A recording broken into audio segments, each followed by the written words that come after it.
थोड़ा सा बैकग्राउंड भी बनाना पड़ेगा, आपको समझाना पड़ेगा कि वाई DNS। ठीक है, देखें एक बात क्लियर कर लेंगे, जो कम्युनिकेशन है वो एड्रेसेस पे होती है।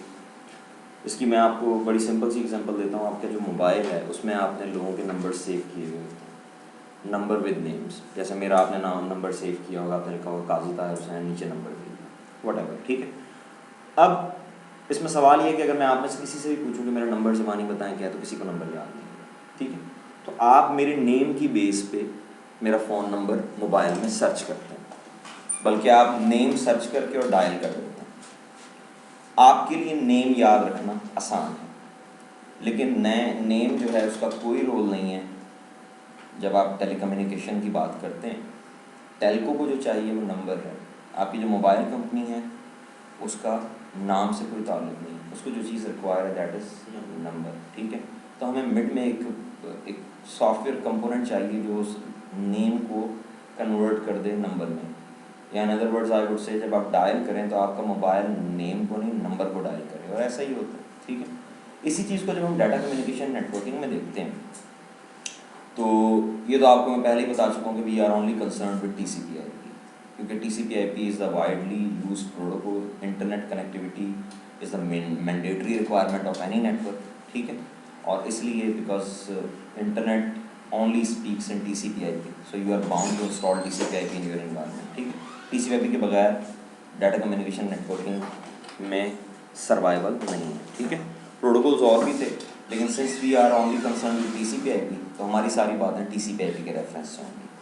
TCP/IP के एनवायरनमेंट में हर कंप्यूटर एक IP एड्रेस होल्ड करता है, IP एड्रेस होता है उस पर, और आपने DHCP में पढ़ा कि वो एड्रेस आप DHCP के थ्रू भी दे सकते हैं, और उसके बाद उसके अलावा आपके पास दूसरी ऑप्शन है कि वो एड्रेस आप मैनुअली देते हैं। ठीक है, तो चॉइसेस हैं, लेकिन IP address has to be there.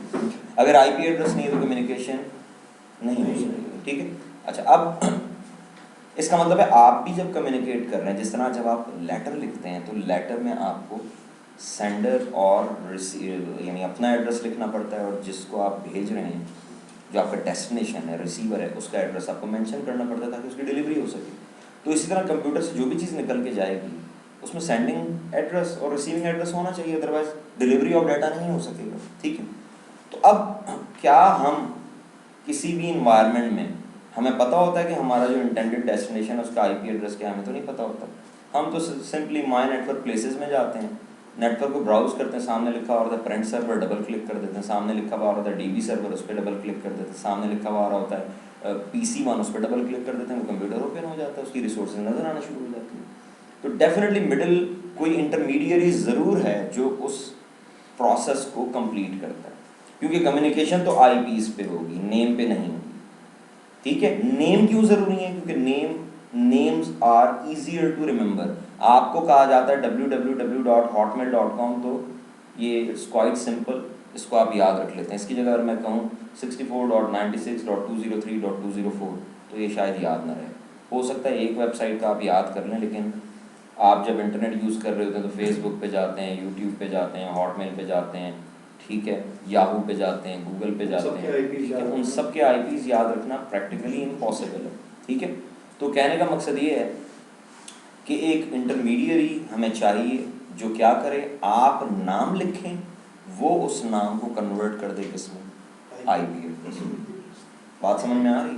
यानी क्या हम ये कह सकते हैं कि जब हम किसी भी रिसोर्स को एक्सेस करते हैं, किसी कंप्यूटर को एक्सेस करते हैं, तो हमारा जो पैकेट है वो उस वक्त तक फॉर्म नहीं हो सकता जब तक IP एड्रेस डिटर्मिनेशन ना हो। ठीक है, तो इस प्रोसेस को हम क्या कहते हैं? Name resolution.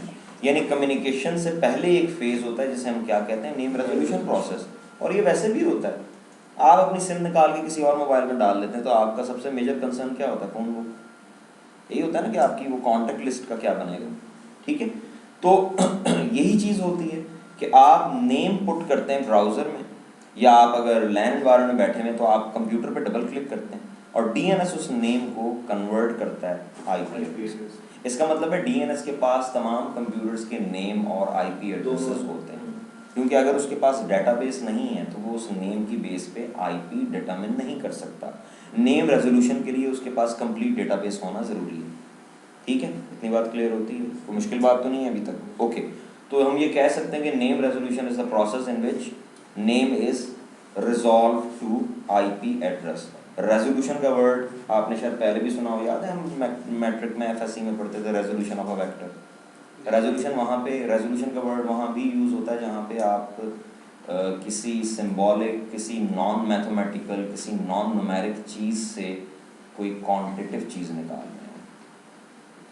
Resolution of vector में हम क्या करते थे, वो बनाते थे वेक्टर, फिर इक्वेशन बनाते थे उससे, तो आप कहते थे सॉल्व हो गया, कि पहले आ रहा था वो डब्बा सा, अब ये इक्वेशन बन के आ गई।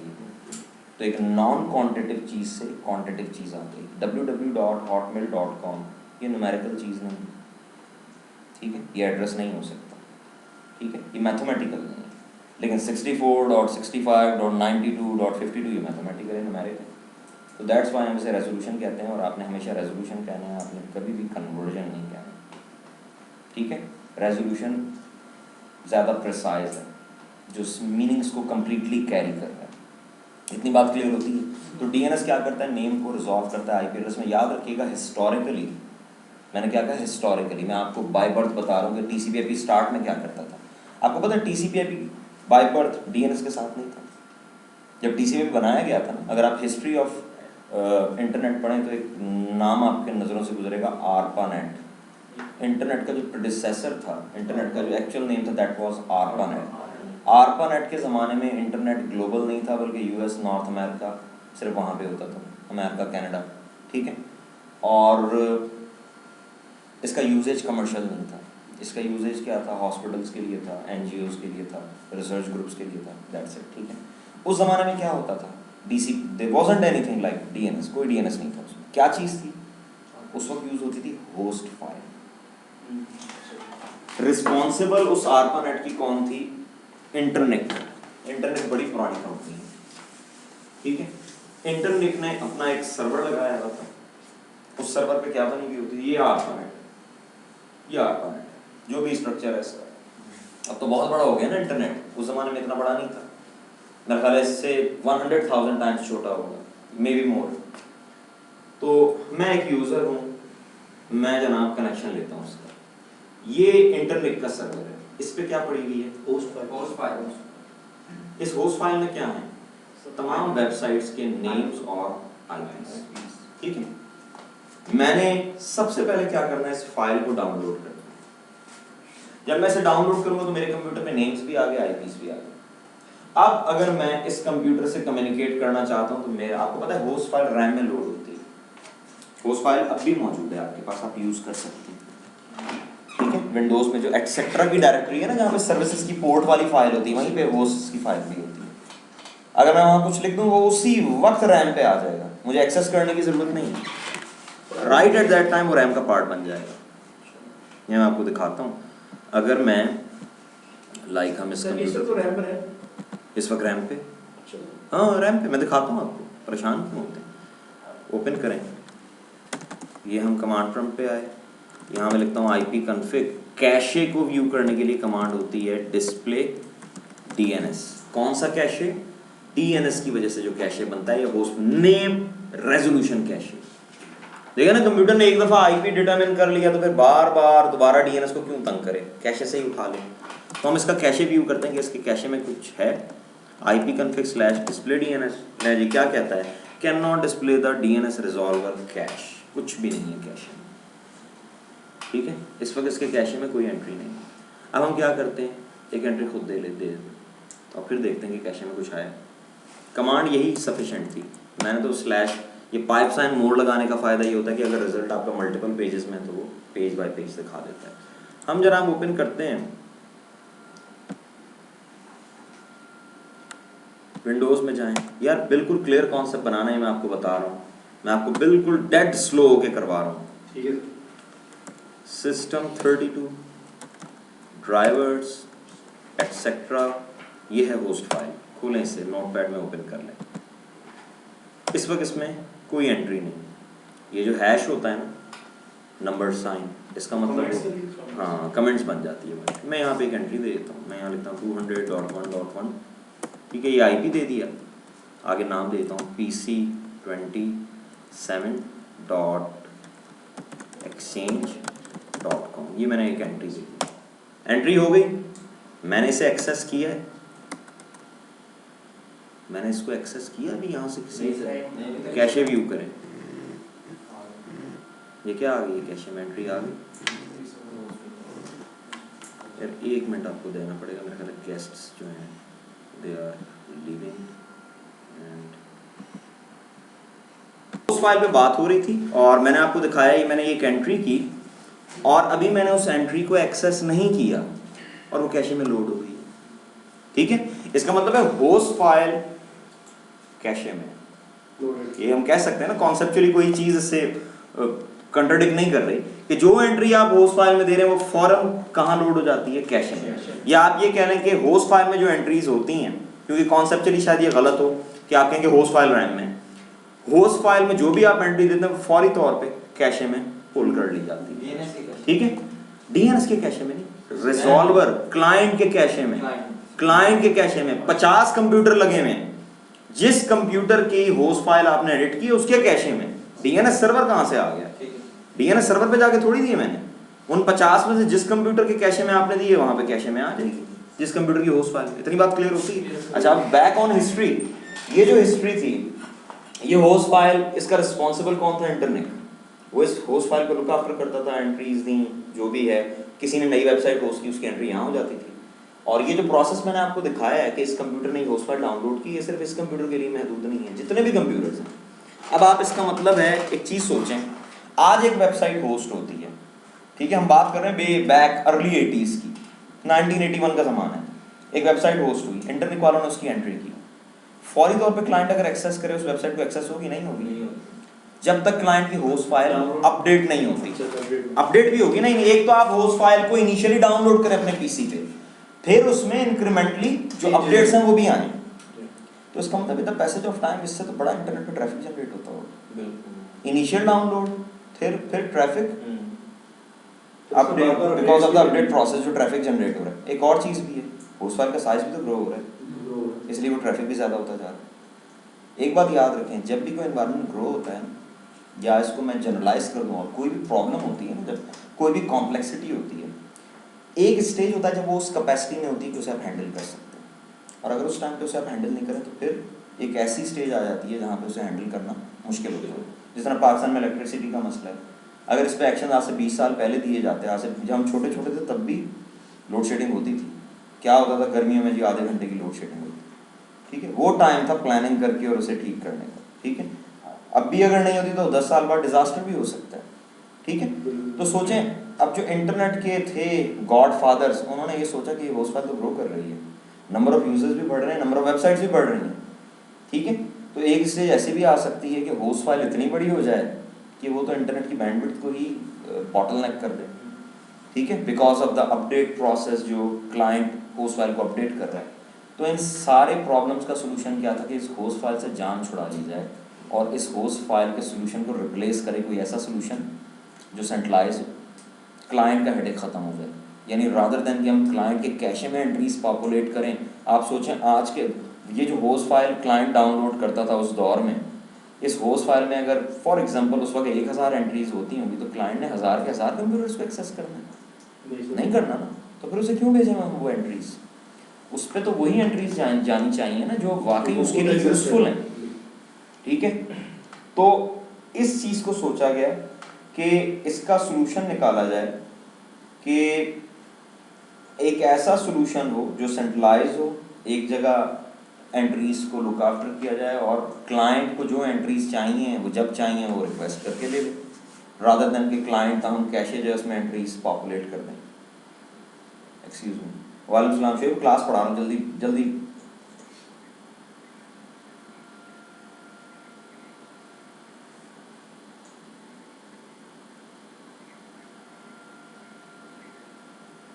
भाईजान कितने बंदे हो तुम? 3 बंदे, 3 ने आना उत्ते, जल्दी दस। नहीं रिकॉर्डिंग तो भाईजान हम लैक्चर तो बाद मिलनी है ना,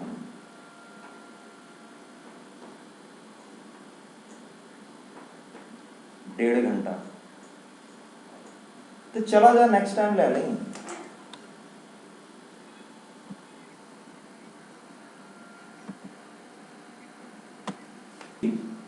रेजोल्यूशन और कन्वर्जन का थोड़ा सा फर्क लानत भेजें जी, आप कन्वर्जन कहें कोई प्रॉब्लम नहीं है, वो तो मैंने क्लैरिफाई किया कि why what's so special in resolution word, उसमें कोई कॉन्सेप्ट नहीं छुपा हुआ था। आप कन्वर्जन कह रहे हैं, आप कहते हैं जी डीएनएस जो है वो आईपी नेम को आईपी में कन्वर्ट करता है, कोई आपका आंसर गलत नहीं कहेगा, ठीक है। लेकिन टू बी मोर प्रिसाइज अगर आप रेजोल्यूशन कहें तो वो ज्यादा प्रॉपर वर्ड है, लेकिन उसका डिफरेंस जो है उसमें कुछ नहीं रखा। जी अरशद सर, आपने प्रीवियस लेक्चर में कहा था कि डीएनएस फ्लैटनिंग को रिजॉल्व नहीं करता, इसके लिए आपने सफिक्स और प्रीफिक्स का आइडिया दिया था। सर मैं वो सुनना चाहता हूं। वो मैं बताता हूँ। हाँ जी सर, ये होस्ट फाइल को हम चाहें तो हम उसको बैठे बैठाए अपने सिस्टम पे एडिट करके हम उसमें वो एंट्री दे सकते हैं, ठीक है। तो वो हमारे मतलब बेसिकली वो डीएनएस के पास ही जाएगा, वो इसी होस्ट फाइल से उसके देखिए इस कंप्यूटर पे होस्ट फाइल को प्रैक्टिकली यूज करने में बहुत सारे प्रॉब्लम्स आ रहे हैं। मैं आपको प्रॉब्लम बताता हूँ। चले होस्ट फाइल, आप कहते हैं कि यार डीएनएस के लिए कंप्यूटर नेटवर्क पे जाता है, मैं होस्ट फाइल में एंट्रीज देता हूँ, कंप्यूटर नेटवर्क पे जाएगा ही नहीं, अपने कैशे से सारी एंट्रीज लेगा, फायदा है ना ये। अगर डीएचसीपी यूज हो रहा है तो डीएचसीपी आईपी चेंज कर देता है कंप्यूटर्स की। अब होस्ट फाइल को एडिट कैसे करें, प्रॉब्लम समझ में आ गई। बिल्कुल। तो जो होस्ट फाइल है उसको यूज करने की जो कॉम्प्लेक्सिटीज हैं वो बहुत सारी हैं, इसलिए होस्ट फाइल सिर्फ पता कहाँ यूज हो, आपने अपना होम ऑफिस में 2-4 कंप्यूटर लगाए हैं, मैनुअल आईपी दी है तो कर लें, वहाँ पे कोई ऐसी एप्लीकेशन भी नहीं चल रही जिसकी डीएनएस पे डिपेंडेंसी, तो आप कहते हैं यार क्या डीएनएस लगाना, चारों पे विंडोज एक्सपी चल रही है, इन पे होस्ट फाइल में एंट्री देते हैं, सबके नेम और आईपी देते हैं, कम्युनिकेशन हो जाएगी। ये बात तो समझ में आती है। इसका मतलब ये हुआ कि वो पहले होस्ट फाइल को रेफर करता है फिर डीएनएस के पास आता है। नहीं, वो रेफर करता है कैशे को। वही आई मीन कैशे पॉपुलेट 2 चीज़ों से होता है, जिसमें से एक चीज़ होस्ट फाइल। क्लाइंट सबसे पहले क्या चीज़ चेक करता है, कैशे। एंट्री कैशे में वो यूज हो जाएगी, एंट्री कैशे में नहीं है फिर वो डीएनएस के पास जाता है, ठीक है। ऐसा नहीं है होस्ट फाइल को उसको जाके पढ़ने की जरूरत ही नहीं है, क्योंकि जो कुछ होस्ट फाइल में लिखा है वो कैशे में लिखा है। लेकिन जो समझने वाली बात है यहाँ पे वो ये है कि होस्ट फाइल में जो कुछ लिखा है वो कैशे में है, लेकिन क्या कैशे में जो कुछ लिखा है वो सारा होस्ट फाइल में है? इसका आंसर दें। कैशे में जो कुछ लिखा है वो सारा होस्ट फाइल में है। अगर आप इसे यस करें तो इसका मतलब है, इसका मतलब पता क्या होगा, अगर आप यस तो फिर इसका मतलब है कैशे में डीएनएस वाली एंट्रीज नहीं जाती। देखिए ना, कंप्यूटर ने डीएनएस से पूछा कि PC1 का आईपी बताओ, डीएनएस कहता है यार ये आईपी है और 60 मिनट तक कैशे में रखना, वहीं से यूज करना, बार बार मुझे तंग ना करना। तो क्लाइंट को इसे भी कैशे में रखना चाहिए ना, और क्लाइंट उसे कैशे में रखता है।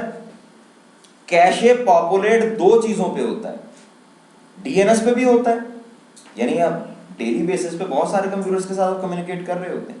डीएनएस जो भी एंट्री बताता है बाय डिफॉल्ट उसका टीटीएल क्या होता है, 60 मिनट्स, यानी क्लाइंट 60 मिनट तक उस एंट्री को अपने कैशे में रख के कैशे से ही यूज करता है, फिर दोबारा डीएनएस को तंग नहीं करता, तो वो भी कैशे में जा रही है। ठीक है, दिखाए तो आपको, परेशान क्यों? आफ्टर 60 मिनट्स सर ये आफ्टर 60 मिनट्स सर एक चीज़ खत्म हो जाएगी, कैशे में से रिमूव हो सर जाएगी। जब होस्ट फाइल जब हमारे पास आ रही थी, लेट्स से क्लाइंट के पास आ गई, क्लाइंट इसे अपडेट कर सकता है ना? मुझे बात नहीं समझ में आई। सर होस्ट फाइल पहले जो तरीका था उसमें था कि होस्ट फाइल जैसे वो क्लाइंट्स को डिस्ट्रीब्यूट कर दी जाती थी, कर दी और वहीं से उसको रिजॉल्व कर लेते थे। ठीक है, होस्ट फाइल को क्लाइंट अपडेट कर लेते थे ऑटोमेटिकली। नहीं ऑटोमेट, हम तो अपडेट का मतलब ये ले रहे हैं कि दोबारा डाउनलोड जिस होगी। तरीके से आपने भी ऐड किया है, हाँ नहीं, वो एडिटिंग तो आप कर सकते हैं। वो ऐड करके वापस फिर हम लोग सिंक्रोनाइज होते थे जहाँ से डाउनलोड की। नहीं देखें, मैं तो आपको इंटरनेट का केस बता रहा था ना, ये जो मैनुअल एडिटिंग और मैनुअल लोडिंग ऑफ एंट्रीज है, ये तो बात हो रही है अदर देन इंटरनेट। इंटरनेट के केस में तो मुझे क्या पता आईपी क्या है, वो तो इंटरनेट वालों को ही पता होता था, तो उस केस में तो बस आप अपडेट करते थे। मैं आपको भी इसको भी क्लियर करता हूँ, मैं बिल्कुल नहीं चाह रहा कि आप किसी भी चीज़ का कॉन्सेप्ट असम्पशन पे बनाएं। एक मिनट, ये हम यहाँ पे क्लियर करते हैं। मैं यहाँ एक एंट्री कर रहा हूँ, मैनुअली एंट्री, मैं यहाँ लिखता हूँ PC27 दिया था वहाँ पे, ये मैंने दे दिया 28, ठीक है जी, और यहाँ पे आईपी दे दिया 192.168.1.52, ठीक है जी, ये एंट्री मैंने लोड कर दी। और अब मैं क्या करता हूँ, ये मैं यहाँ से जाता हूँ, अभी मैं आपको कैशे दिखाता हूँ। अब आपने कॉन्सेप्ट बनाना है अपना, हम किस चीज़ में फंसे हुए कि कैशे में 2 जगहों से चीज़ें आ रही हैं, एक डीएनएस से भी आ रही हैं और एक होस्ट फाइल से भी आ रही है, ठीक है। अभी मैं आपको दिखाता हूँ ipconfig/display DNS, ये एंट्री आ रही है, इसमें फ्लश करें, इसे फ्लश करने से अब दोबारा डिस्प्ले DNS करें, ये देखें ये एंट्री जो इसमें आ रही है ये वही है ना जो होस्ट फाइल में दी थी, pc27.exchange.com जी हाँ। और ये उसी की रिवर्स एंट्री है। ये देखिए ये भी आईपी वही है 200.111। ये उल्टा क्यों है ये अभी हम नहीं बहस कर रहे, इस पे हम आएंगे बिल्कुल डिटेल से, एक शीशा हो जाएगा कि ये उल्टा क्यों किया इसने, लेकिन ये एंट्रीज आपके सामने। अब मैं क्या करता हूँ, मैं लिखता हूँ पिंग pc28.exchange.com। पिंग नहीं होगा क्योंकि वो आईपी मैंने डमी दी है, लेकिन रिजॉल्व हो गया। ये देखिए रिजॉल्व हो गया ना, वो 252 आ रहा है। अब आप दोबारा कैशे व्यू करें जी, pc28 कैशे में है, ये क्या लिखा हुआ है, और वो जो प्रीवियस एंट्री थी pc20 से वो भी, यानी अब कैशे में दोनों एंट्रीज हैं। हाँ वो इसका अपना है, ठीक है। अब मैं एक काम करता हूँ, मैं इसे कहता हूँ कैशे को क्लियर कर दो, फ्लश कर दो। ये मैंने फ्लश किया है, पता क्या चीज़ फ्लश हुई है, डीएनएस वाली सर वो तो रहेगा, जो होस्ट फाइल है वो फ्लश नहीं हुई, वो अभी भी दिखाएगा। ये पॉइंट क्लियर होता है, यानी जो होस्ट फाइल की वजह से एंट्रीज आएंगी वो परमानेंट है, और जो डीएनएस की एंट्रीज हैं वो टेम्परेरी है। आप एक और चीज भी अगर नोटिस करते, आपने नोटिस नहीं किया, भी जाहिर है जरूरत भी नहीं थी उसकी, लेकिन मैं आपको एक चीज दिखाता हूँ कि जब मैंने कैशे व्यू किया तो ये pc27 की एंट्री, एक मिनट, ये देखें क्या लिखा हुआ है, time to live 3590 time to live. अब एरो करता हूँ, दोबारा एंटर करता हूँ, अब क्या है 3583, अब क्या है 3581, इसका मतलब है इसका यूनिट सेकंड्स है, तो ये थोड़ी देर पहले 3600 होगा। मैंने क्या कहा था 60 मिनट्स, उसके बनाए आप सेकंड्स, 3600 बनते हैं, ठीक है। तो जो एंट्रीज डीएनएस से दे रहा है उसका टीटीएल क्या है 60 मिनट्स। अब जरा उन एंट्रीज का जो होस्ट फाइल की एंट्री उसका टाइम नहीं pc28 है ये, pc27 की मैं बात कर रहा हूं। हाँ ये देखे ना कितनी ज्यादा नंबर उसने दी है, नहीं निकलेगी, वो देखो कम हो रहा है, कम नहीं हो रहा सर, लेकिन उसने ऐसे दी हुई है लेकिन कम नहीं हो रहा। जब कम नहीं हो रही तो निकलेगी, नहीं मान ले नहीं निकलेगी। मैं फ्लश कर रहा हूँ तो नहीं निकल रही, मैं खुद कह रहा हूँ निकाल दो तो नहीं निकल रही, तो टीटीएल तो छोड़ ही दें, ठीक है। बात क्लियर होती, तो वापस आए। अब बैक ऑन हिस्ट्री जो हमने यहाँ पे अंडरस्टैंड किया, उस वक्त इंटरनेट के जो गॉड फादर से अथॉरिटीज थी उन्होंने अंडरस्टैंड कर लिया कि होस्ट फाइल का जो सोल्यूशन है दैट वोंट लास्ट लॉन्ग, हमें इसकी कोई रिप्लेसमेंट चाहिए। उस रिप्लेसमेंट के लिए उन्होंने टीम बिठाई और उन्होंने हम फिर RFC बनाया और उसका रिजल्ट हमारे सामने in the form of DNS है, ठीक है। अब उन्हें सोल्यूशन ऐसा चाहिए था जो इन इश्यूज़ को एड्रेस कर दे जो उस वक्त आए, कि वो जो अपडेट वाला प्रोसेस है वो भी ना हो, ठीक है, और इंटरनेट ग्रो कर रहा है उसके ग्रो होने से कोई फ़र्क ना पड़े उस पर, ठीक है। क्लाइंट को वही एंट्रीज मिल जाएं जो उसके लिए ज़रूरी है, यानी जब आप किसी यूट्यूब को एक्सेस कर रहे हैं, आप हॉटमेल को एक्सेस कर रहे हैं तो उसके आईपी आपको बता दें। जिन चीज़ों को आपने एक्सेस नहीं करना उनके आईपी आपको क्यों बताया जाए, ज़रूरत ही नहीं है, जब आप एक्सेस करेंगे तो मिल जाएंगे आईपी। बात क्लियर होती, तो ये उस वक्त सोल्यूशन दिया गया और डीएनएस ने रिप्लेस किया फिर होस्ट फाइल को। नॉट एक्जैक्टली रिप्लेसमेंट हम नहीं कह सकते, हाँ ये कह लें इंटरनेट वाला जो सोल्यूशन है वो खत्म हो गया। अब तो नहीं होता ना कि आप इंटरनेट से होस्ट फाइल डाउनलोड कर रहे हो, अब तो सिंपली आप आईएसपी से कनेक्ट होते हैं, आईएसपी की रिस्पॉन्सिबिलिटी है डीएनएस बनाना, लुक आफ्टर करना, आईएसपी ने डीएनएस लगाया होता है, वो डीएनएस आपको नेम रिजॉल्व कर देता है जो भी आपने नेम रेजोल्यूशन करना है। तो ये बात क्लियर होती है। अब इसमें चैलेंजिंग चीज़ क्या है ये आपने अंडरस्टैंड करना है। अगर आप बात करें ना इंट्रानेट की, अपने प्राइवेट नेटवर्क की, तो थिंग्स आर प्रीटी सिंपल कि आपके पास 200 कंप्यूटर्स हैं, उन 200 के नेम्स और आईपी डीएनएस में, आप डीएनएस को रिक्वेस्ट करते हैं, आईपी बता देते हैं। ये तो बात है आपके नेटवर्क की। अगर आप इंटरनेट की बात करते हैं, इंटरनेट पे कितने होस्ट हैं, कितनी वेबसाइट्स हैं इंटरनेट, और वो नंबर रेगुलर बेसिस पे इंक्रीज होता है रोज, may be thousands, may be more than thousands of website दुनिया के हर मुल्क में, हर सिटी में वेबसाइट्स होस्ट होती हैं। बड़ा बिजनेस है वेब होस्टिंग का, ठीक है, डोमेन रजिस्ट्रेशन, तो ये प्रोसेस, ये नंबर तो बढ़ता जा रहा है। अगर मैं आपसे कहूँ कितनी वेबसाइट, पता नहीं कितनी है, जो नंबर आप बोलेंगे उससे बड़ी, ठीक है ना। तो इंटरनेट पे जो डीएनएस हमें चाहिए, आप कोई भी वेबसाइट लिखते हैं वो रिजॉल्व होती है, एक्सेस हो जाती है। कभी ऐसा हुआ कि आपने वेबसाइट लिखी हो, खुल नहीं रही, आप आईएसपी को कॉल करें तो आईएसपी कहे नहीं यार ये नहीं खुल सकती, ऐसा हुआ? सारी वेबसाइट्स ओपन हो जाती हैं। अगर ओपन नहीं होती तो उसकी रीज़न कोई और होगी, डीएनएस वाला इशू नहीं है। हाँ ये ज़रूर होता है कि कोई नई साइट अगर होस्ट की गई तो it takes normally 24 to 48 hours, जिसके बाद वो ऑन एयर हो जाती है। लेकिन बस ऑन एयर होगी तो बस ऑन एयर होगी, 24 घंटे से 48 घंटे तक लगते हैं, डिपेंडिंग अपॉन सर्विसेज जो आपने बाय की हैं, ठीक है। बहुत सारे हैं, register.com वाले हैं, GoDaddy है बड़ा पॉपुलर, उससे बहुत सारे हैं। तो यानी कहने का मकसद ये है कि हमें सोल्यूशन ऐसा चाहिए जो billions of trillions of website और ये नंबर जो बढ़ता जा रहा है उसकी रेजोल्यूशन कर सके, ठीक है। और वो डेटाबेस जो है उसका जो मैकेनिज्म ऑफ वर्किंग है वो ऐसा हो कि ये काम टाइमली फैशन में हो। ये नहीं कि आप लिख रहे हो www.hotmail.com लिख के एंटर करें, वॉशरूम जाएं, जब वापस आए तो साइट खुली हुई हो, इस तरह नहीं होना चाहिए। इन मिली माइक्रो सेकेंड ये काम होना चाहिए, ऐसा ही होता है, ठीक है। वेबसाइट प्रॉपरली खुलती है, तो इसका मतलब जो सोल्यूशन है वो वर्केबल है, वो काम कर रहा है। और इसमें चैलेंजिंग काम यही है उसे अंडरस्टैंड करना कि वो किस तरह काम कर रहा है। डीएनएस की वर्किंग जो इंट्रानेट पे है ना, उसमें इसकी और डेटाबेस से रिलेटेड चीज़ें हैं जो थोड़ा सा तंग करती हैं, जिनको अंडरस्टैंड करना है। लेकिन जब आप बात करते हैं इंटरनेट की, तो उसमें ये चीज़ अंडरस्टैंड करना जो है वो बड़ा ज़रूरी है कि मैं कोई वेबसाइट लिखता हूँ खुल जाती है, आप ISP से कनेक्ट होते हैं, लिखते हैं कोई वेबसाइट खुल जाती है, यही होता है ना। इंटरनेट कनेक्ट हुए, दैट्स इट, खोला ब्राउजर, लिखी साइट, खुल गई, चाहे फर्स्ट टाइम आप खोल। ऐसा ही होता है ना।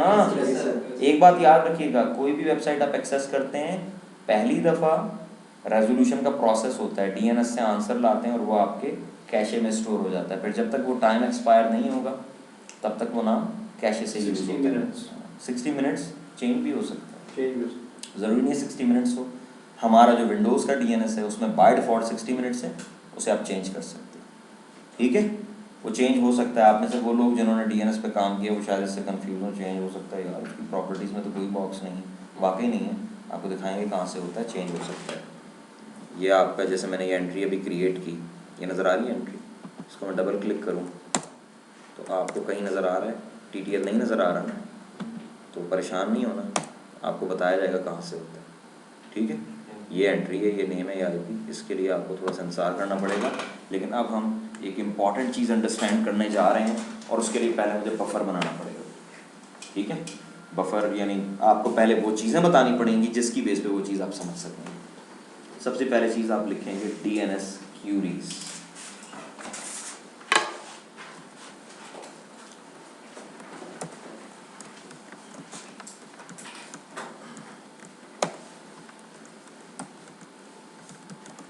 रिकर्सिव क्यूरी, इटरेटिव क्यूरी,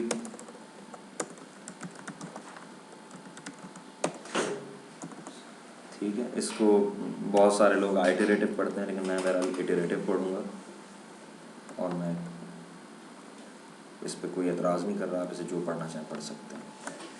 ये हमारे पास दो क्यूरीज हैं, रिकर्सिव क्यूरी, इटरेटिव क्यूरी। इन दोनों को हमने अंडरस्टैंड करना है। DNS पे जो क्यूरीज रिसीव होती हैं वो यही दो। DNS पे जब कोई क्लाइंट क्यूरी करता है ना, DNS पे आप किस लिए क्यूरी करते हैं, IP पूछने के लिए, तो वो क्यूरी या तो रिकर्सिव होती है या इटरेटिव होती है। रिकर्सिव क्यूरी का मतलब क्या है, याद रखिएगा, recursive query client DNS server को करता है और इसका जो आंसर है वो या यस होगा या नो होगा। अच्छा। यानी या तो DNS कहेगा ये लो IP, ये तुमने मांगा था ये IP, और या कहेगा error, name not found, name मिला ही नहीं तो IP कहाँ से बताऊँ, ठीक है। यानी प्रोसेसिंग एंड हो गई ना, फिर प्रोसेसिंग, मजीद प्रोसेसिंग की ज़रूरत नहीं है अब, क्योंकि अगर IP मिल जाता तो नेम रेजोल्यूशन कंप्लीट हो गई। DNS ने अगर फ़र्क कर दिया, कह दिया नेम नॉट फाउंड, तो इसका मतलब ये नेम रिजॉल्व नहीं हो सकता, तब भी प्रोसेसिंग एंड हो गई। इटरेटिव क्यूरी में इस तरह नहीं होता। इटरेटिव क्यूरी हमेशा सर्वर टू सर्वर होती है, पहले तो ये याद रखें। कभी भी क्लाइंट DNS सर्वर को रिकर्सिव क्यूरी नहीं करेगा। यहाँ पे हमारा क्या मतलब था क्लाइंट से? क्लाइंट से मतलब था वो कंप्यूटर जिसने उस वेबसाइट को एक्चुअली एक्सेस करना। जिस तरह आप इंटरनेट से कनेक्ट हुए, आपने ब्राउज़र खोला, आपने www.hotmail.com लिख के एंटर किया, इसका IP नहीं है आपके पास, अब आपके कंप्यूटर से जो क्यूरी जाएगी वो रिकर्सिव हो सकती है, इटरेटिव नहीं, ठीक है। एक तो ये बात याद रखें, iterative query server to server है, लेकिन पूरी बात अगर याद ना हो तो ये सारी जो है ना वो मजहूल बात है। फिर मैं गाड़ी उर्दू में आपको समझाऊंगा, इकरार मजहूल और इनकार मजहूल बराबर होता है। ये बात समझ में आई? नहीं समझ आई? जहालत के साथ इकरार हो या जहालत के साथ इनकार हो बराबर होता है। एक चीज़ समझ नहीं आई, एक चीज़ जो है अगर आपको समझ नहीं आई तो आप कहें हाँ या ना, बराबर है, ठीक है। तो आपने इसको समझना है, खाली सर्वर टू सर्वर कह देना काफ़ी नहीं है, ठीक है। Iterative query server to server है, ओके। दूसरी बात जो याद रखें, अभी मैं डायग्राम बना के समझाऊंगा, बिल्कुल क्लियर हो जाएगा, आपको पता लग जाएगा जब आप एंटर हिट करते हैं तो होता क्या है। एक तो ये क्यूरी सर्वर टू सर्वर है, सेकेंडली इसका आंसर जो है वो खाली यस और नो नहीं है, बल्कि मोस्ट ऑफ द टाइम इसका आंसर यस और नो है ही नहीं। हो सकता है यस और नो भी हो सकता है, आईपी दे दिया, नेम नॉट फाउंड कह दिया, लेकिन मोस्ट ऑफ द टाइम इसका जो रिस्पॉन्स होगा वो थर्ड है जो मैं बताने जा रहा हूँ, और वो क्या है, सजेशन, रेफरल। मेरे पास नहीं है, इसके पास चले जाओ, ये बता देगा, किसी दूसरे डीएनएस की तरफ आपको भेज देना और उस डीएनएस का आईपी भी बताना। यानी आपने डीएनएस से पूछा कि मुझे बताओ pc1.corbett.com कहाँ है, उसने क्या किया कि यार ये इसके पास चले जाओ, ये बता देगा। ये टिपिकल आंसर है किसका, इटरेटिव क्यूरी का। और ऐसा क्यों होता है ये भी आपको समझ में आ गया। कितनी बात क्लियर हो गई है। जो बातें मैंने बताई हैं मैं वही एक्सपेक्ट करता हूँ कि आपने याद रखनी है। रिकर्सिव क्यूरी क्लाइंट सर्वर को करता है और एक्सपेक्ट क्या करता है कि सर्वर या तो आईपी बताएगा या तो नहीं करता और या फिर एरर दे देगा, मुझे किसी और जो है ना फजूल चीज़ में नहीं डालेगा कि फलाने से जाके पूछ लो। लेकिन जब इटरेटिव क्यूरी होती है जो कि नॉर्मली क्या हमेशा सर्वर टू सर्वर होती है। सर्वर से क्या मतलब है हमारा, Windows 2008 server, DNS server. Client से हमारा मतलब था डीएनएस क्लाइंट, सर्वर से हमारा मतलब है डीएनएस सर्वर। एक डीएनएस सर्वर दूसरे डीएनएस सर्वर को करता है इटरेटिव। इसमें क्लाइंट ऐसा कभी नहीं होगा कि डीएनएस क्लाइंट डीएनएस सर्वर को इटरेटिव क्यूरी करे। इटरेटिव क्यूरी ओरिजिनेट होगी डीएनएस सर्वर से, जाएगी डीएनएस सर्वर। ठीक है, बात समझ में आ रही है। देखिए ये इतनी तो आप में अकल होनी चाहिए कि आपको अंदाजा लगा ना कि डीएनएस पे अगर क्यूरी जा रही है तो रौला जो है वो तो आईपी का ही है। अगर एक डीएनएस ने दूसरे को किया तो डेफिनेटली कोई ऐसा मसला होगा, उसके पास नहीं दूसरे से पूछ रहा होगा। इसी तरह की बात बननी चाहिए जो भी है, क्योंकि डीएनएस ने और तो कुछ भी नहीं है ना। डीएनएस से आप ग्राटो जलेबी तो नहीं मांगेंगे, डीएनएस ने आईपी बताने। तो अगर एक डीएनएस सर्वर दूसरे डीएनएस से कर रहा है तो इस तरह की बात होगी कि कोई आईपी ऐसा होगा, कोई नेम ऐसा आ गया होगा जो मुश्किल होगा, उसके पास नहीं होगा, वो दूसरे से पूछ रहा होगा, बता दो। ये बात याद रखिएगा, डीएनएस आपस में कोऑर्डिनेट करके काम करते हैं। ठीक है, यहाँ तक अगर बात क्लियर है तो एक जरा थोड़ी सी भारी बात है वो फेंक दीजिए। मैं आस्ता आस्ता ना ड्रोन अटैक्स मैं चाह रहा हूँ कि वो इंटरेस्ट आपका खत्म ना हो। जब तक इंटरेस्ट है डीएनएस बहुत आसान है, जहाँ इंटरेस्ट खत्म हुआ डीएनएस बर्बाद हो जाएगा, फिर नहीं समझ में आएगा। देखें असल में एक प्रॉब्लम है बड़ा छोटा सा। थोड़ी देर पहले मैंने आपको एक बात बताई थी कि इंटरनेट बहुत बड़ा है, इंटरनेट पे पता नहीं कितनी वेबसाइट्स हैं। ठीक है, ऐसा ही है। तो अगर एक डीएनएस हम लगाएं इंटरनेट पे जिस पे वो तमाम वेबसाइट्स के नेम्स और आईपीज हों तो उसमें बड़े प्रॉब्लम्स आएंगे। सबसे बड़ा problem single point of failure. अगर वो डीएनएस डाउन हो गया बर्बाद हो गया। नंबर 2 दूसरा प्रॉब्लम, वो डीएनएस जहाँ भी होगा आप कहते हैं यूएसए में रख देते हैं, रख दिया यूएसए में। अब यहाँ लाहौर में कोई वेबसाइट होस्ट हो रही है, उसका आईपी जो है वो यूएसए में डीएनएस सर्वर पे होस्ट करना, ये भी प्रॉब्लम आ रही है। तो इसका मतलब डीएनएस का जो हम इशू डिस्कस कर रहे हैं उसमें सेंट्रलाइज्ड डेटाबेस जो है वो मीनिंगफुल नहीं बन रहा। होना तो ये चाहिए, इनकी वेबसाइट है, खुद अपना डीएनएस लगाएं, खुद ही रिस्पॉन्सिबल हो। डाउन हो तो इनकी वेबसाइट ना खुले, बाकी चलता रहे, यही होना चाहिए ना। तो डीएनएस का स्ट्रक्चर सेंट्रलाइज नहीं है, डिस्ट्रीब्यूटेड है। ये आपने बात याद रखनी है। डीएनएस का जो इंटरनेट पे आपको इतना बड़ा डेटाबेस नज़र आ रहा है, वो डेटाबेस एक जगह नहीं पड़ा। दुनिया में कोई एक डीएनएस भी ऐसा नहीं है जिस पे तमाम नेम्स और आईपी एड्रेसेस हों। समझ में आ रही बात। और अज्यूमिंग इंटरनेट, दुनिया में हर डीएनएस दूसरे डीएनएस का मोहताज है। आप कनेक्टेड हैं वतीन के साथ, आप वतीन के साथ कनेक्टेड हैं, आपने लिखा www.hotmail.com, क्या वतीन के डीएनएस के पास इसकी एंट्री होगी? कहाँ जाना पड़ेगा इसे? हॉटमेल के डीएनएस के पास। क्या ख्याल है, ऐसा ही होगा ना।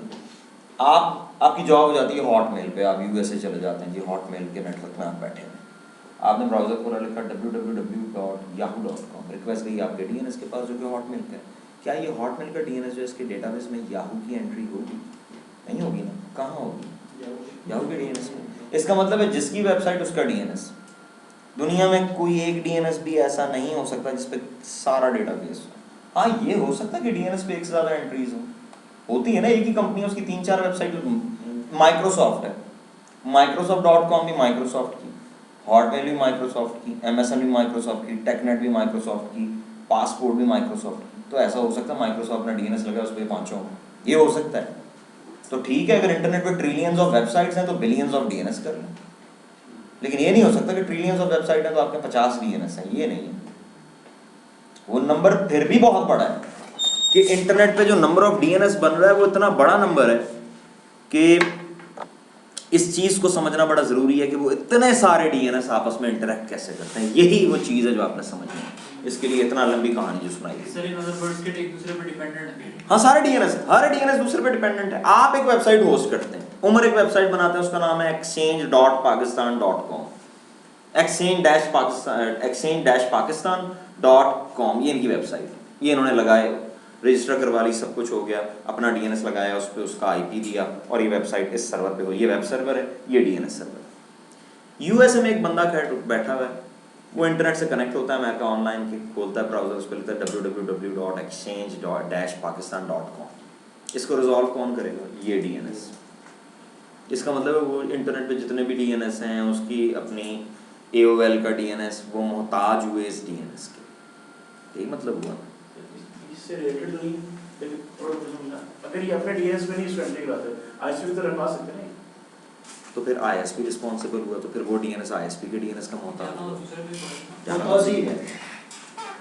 इसलिए बोल रहा था। और अगर आप ये सवाल करते हैं, यानी खुर्रम जिद लगा देते हैं, खुर्रम कहते हैं कि सर मैंने होस्ट करवा दिया अमेरिका ऑनलाइन पे, वहीं पे होस्टिंग करवाई, वहीं डीएनएस लगवाया, फिर मैं एक्सेस यहाँ से करवा लूँगा। ठीक है, मसला अपनी जगह रहेगा। मैं पूछा ये चाह रहा था कि ये लॉजिकली दुनिया में कहीं बैठे हैं आप, मैं सॉरी सर, हाँ। मैं पूछना चाह रहा हूँ कि एक कंपनी जो अपनी वेबसाइट बनाती है, क्या जरूरी तो नहीं है कि वो अपना डीएनएस नहीं, जरूरी नहीं, बिल्कुल जरूरी नहीं है। अगर आपने अपनी वेबसाइट बनाई है तो जरूरी नहीं कि आपके पास अपना डीएनएस भी हो। आप होस्ट किसी की होस्टिंग सर्विस ISP को दे सकते हैं। हाँ बिल्कुल ऐसा है। अब आपके ISPs जो हैं उनके पास बहुत सारी वेबसाइट्स होस्ट हुई होती हैं, इसीलिए तो मैंने कहा कि ट्रिलियंस ऑफ वेबसाइट हैं, तो आप ट्रिलियंस ऑफ डीएनएस ना लगाएं, थोड़े कम कर लें, लेकिन नंबर फिर भी बहुत बड़ा होगा। आप कहते हैं जी इंटरनेट पे 50 ट्रिलियन वेबसाइट्स हैं, ओके, फिर 1 बिलियन से कम डीएनएस सर्वर नहीं हो सकते, इससे ज्यादा हो सकता है, इससे कम नहीं होंगे। ठीक है, बात समझ में आ रही है? ये नहीं हो सकता कि आपके जी 50 ट्रिलियन वेबसाइट हैं, 200 डीएनएस सर्वर्स हैं, ये नहीं हो सकता, ये पॉसिबल ही नहीं है प्रैक्टिकली। ठीक है, अच्छा, अब आप प्रॉब्लम अंडरस्टैंड कर लें तो सॉल्यूशन आपको समझ में आ जाएगा। प्रॉब्लम है क्या?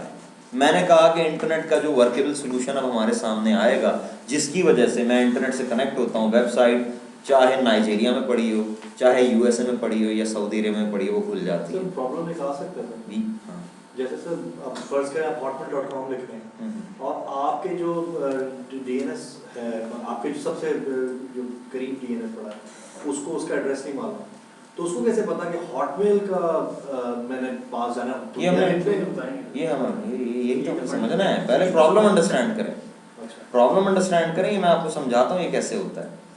प्रॉब्लम जो आपको प्रॉब्लम समझ में आना चाहिए। पहले समझ में आ रही बात कि मैंने ये कहा है कि इंटरनेट पे जो इतनी सारी वेबसाइट्स हैं, उनकी रेजोल्यूशन प्रैक्टिकली पॉसिबल उस वक्त है जब इंटरनेट पे जितने भी डीएनएस हैं उनके पास एक ऐसा मेथड हो कि वो हर दूसरे से बात कर सके। यानी मैंने जो एक assumption ली 50 ट्रिलियन वेबसाइट की, जिसकी वजह से मैंने कह दिया 1 बिलियन डीएनएस है, हम अज्यूम कर लेते हैं ओके 1 बिलियन डीएनएस सर्वर है, तो ये 1 बिलियन सारे इनके पास ऐसा सिस्टम होना चाहिए कि एक दूसरे से बात कर सके।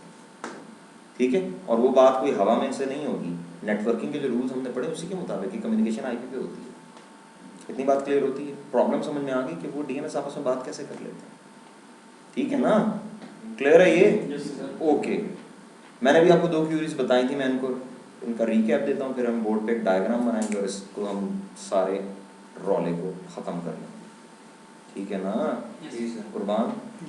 आहिस्ता आहिस्ता, यानी डीएनएस जब स्टार्ट होता है ऐसी शक्ल होती है, थोड़ी देर बाद ऐसी होती है, फिर ऐसी होती है।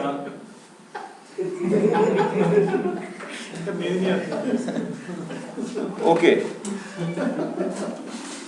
रिकर्सिव क्यूरी क्लाइंट सर्वर को कर रहा था और इसका आंसर कंप्लीट होगा, यानी यस और नो, आईपी या फिर एरर। ठीक है, जो इटरेटिव क्यूरी है उसमें most of the time answer क्या होगा? रेफरल, यानी डीएनएस रेफर कर देगा कि आंसर। ठीक है, ये ध्यान में रखना। ओके जी, कंप्लीट डायग्राम बनाते हैं, क्लाइंट लगाते हैं, क्लाइंट ने जहाँ जाना है उसे भी बना देते हैं, उसका डीएनएस भी बता देते हैं, क्लाइंट का डीएनएस भी बना देते हैं और रौला खत्म करते हैं। डीएनएस रेफरल डीएनएस सर्वर को देगा ना, क्योंकि हाँ, आपने बताया कि बिल्कुल। क्लाइंट तो है ही नहीं इसमें। बिल्कुल ऐसा ही है। ये जनाब हॉटमेल का क्या है नेटवर्क, ये हॉटमेल का नेटवर्क, ठीक है। ये कनेक्ट है किसके साथ,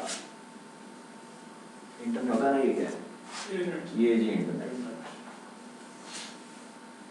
ठीक हो गया, ओके। ये है कौन, क्लाइंट, जो कनेक्ट है किसके साथ, ये है इसका आईएसपी,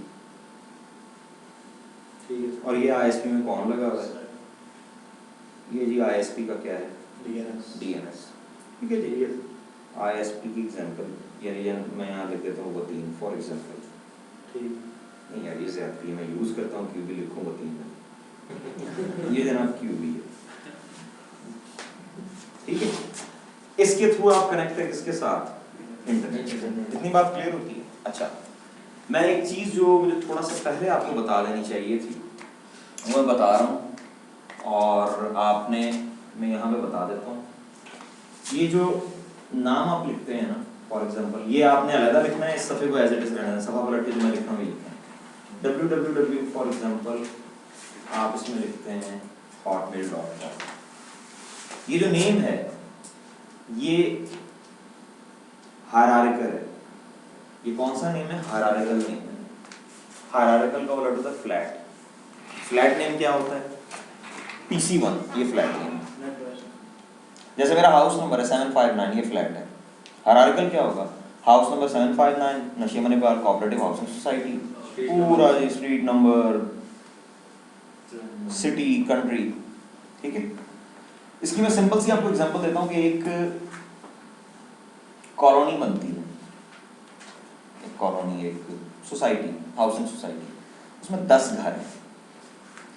एक घर का नंबर है 1, दूसरे का 2, 3, 4, 5, 6, 7, 8, 9, 10। अब आप इन नंबर की बेस पे किसी भी घर में जा सकते हैं, कोई नंबर आपको बता दिए, ओके। केस नंबर 2, एक कॉलोनी है, उसमें घर बनते हैं कितने, 1 लाख। अगर आप नंबरिंग का मेथड वही रखें 1, 2, 3 अप टू 100,000, यानी कुछ घर हैं उनका एक घर का नंबर है 58,903, एक घर का नंबर है 9,512, तो कोई प्रॉब्लम है इसमें, नंबर तो ये भी यूनिक है, इस नंबर की बेस पे आप किसी घर में जा भी सकते हैं, प्रॉब्लम क्या है इसमें, एग्जॉस्टिव सर्च ये मोटरसाइकिल पे आप जा रहे हैं, किस घर पे जाने 70,512, ये आपने देखा 1200 है, मोटरसाइकिल चलाते जा रहे हैं, 1 घंटे बाद देखा 20,000, फिर चलाते हैं पेट्रोल खत्म हो गया। प्रॉब्लम क्या है, ये नंबरिंग ठीक नहीं है ना। इसको ठीक अगर आपसे करने को कहूँ तो आप क्या करेंगे, सेक्टर्स, ब्लॉक्स बनाने पड़ेंगे। वजह क्या थी, नंबर बड़ा है, 1 लाख घर हैं, ये ज्यादा है। इसमें अगर हमने फ्लैट स्कीम यूज की तो हायरार्की नहीं होगी, नंबर लोकेट करना मुश्किल हो जाएगा। इसका मतलब हायरार्की कब चाहिए होती है, जब ऑब्जेक्ट ज्यादा होंगे। इंटरनेट पे ऑब्जेक्ट ज्यादा हैं, कितने हैं, हमने एग्जांपल लिया ट्रिलियंस की, 50 ट्रिलियन है, ज्यादा ही होंगे, इससे भी ज्यादा होंगे। थोड़ा कम कर लें, चले 25 कर लें, तब भी बहुत बड़ा नंबर है, ठीक है। कहने का मकसद ये कि नंबर इतने ज्यादा हैं कि फ्लैट स्कीम यूज नहीं हो सकती। तो ये जो नाम आप लिखते हैं ना, ये हायरार्किकल है, इसे हम कहते हैं FQDN, ठीक है, फुली क्वालिफाइड डोमेन नेम। इसमें ये जो आपने लिखा है ना, सबसे पहले तो एक बात याद रखें कि ऑल्दो इस कॉम के बाद आप कुछ नहीं लिखते, लेकिन इस कॉम के बाद भी एक डॉट एग्जिस्ट करता है। ये अलग सफे पे कर रहे हैं काम, मैंने वापस इस डायग्राम पे आना है। ये जो मैं इसके अंदर लिख रहा हूँ ये अलग है, और वहां कुछ नहीं लिखना, बस ये लिखना है, और जिसके नीचे मैं लिख रहा हूँ। इस कॉम के बाद भी एक डॉट होता है, और ये डॉट एग्जिस्ट करता है।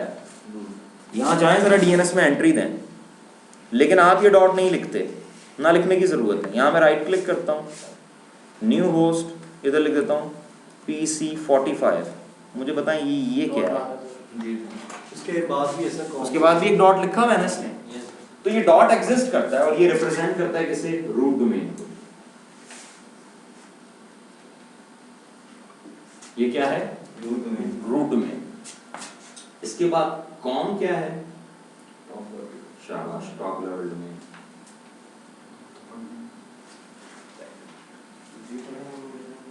ठीक है, इसके बाद हॉटमेल क्या है, सेकंड लेवल डोमेन। और ये है हमारा होस्ट नेम। सारा पढ़ा हुआ है, अभी पता लग जाएगा क्या पढ़ा है इसमें, कोई मसला नहीं, ये काबू करेंगे। 9 में पढ़ा ये जनाब नहीं ये मुझसे ही पढ़ा था इसने, पूरा लेक्चर मुझसे पढ़ा था इसने। ये रूट, ये टॉप लेवल, ये सेकंड लेवल और ये होस्ट है। जाना कहाँ पे था इधर, ठीक है। और ये इसका फायदा ये है कि सबसे पहले रूट पे जाएंगे, रूट आपको भेजेगा कॉम पे, कॉम आपको भेजेगा हॉटमेल पे और हॉटमेल आपको भेजेगा कहाँ पे, और इस चीज को हमने अंडरस्टैंड करना है दूसरी डायग्राम, ठीक है। इसमें सिर्फ मैंने आपको structure of fully qualified domain name बताया और कुछ भी नहीं है, ठीक है। इसकी सर्चिंग किस तरह होगी ये भी समझते हैं हम इसी डायग्राम में। 5 मिनट के लिए रुक जाएं, सवाल ना करें, तो ऑन होल्ड रखें जो भी क्वेश्चंस आ रहे हैं। अब जनाब हम आते हैं अपनी उस डायग्राम में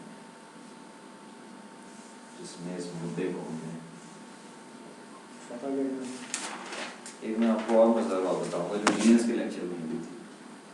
वो होता है ना डीएनएस में बार बार एक ही बात मैं रिपीट करता हूँ, आपने देखा होगा कि हाँ जी मेक श्योर करने के लिए ना कुछ की चेहरे क्लियर हो जाए कुछ।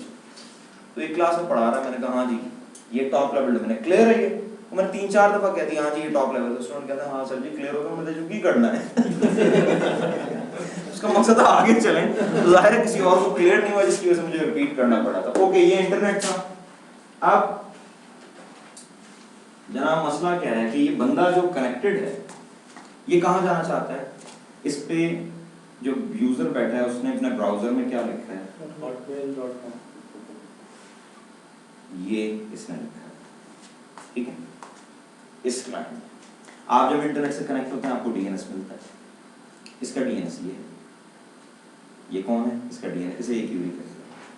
क्लाइंट कौन सी क्यूरी करता है, ये रिकर्सिव क्यूरी करता है। अब ये डीएनएस जिम्मेदार है या ये इसे आईपी दे या कह दे name not found. Client recursive करने के बाद इन दो के अलावा कोई तीसरी चीज नहीं मांग रहा, या ये डीएनएस आईपी एड्रेस दे हॉटमेल का या ये डीएनएस एरर दे।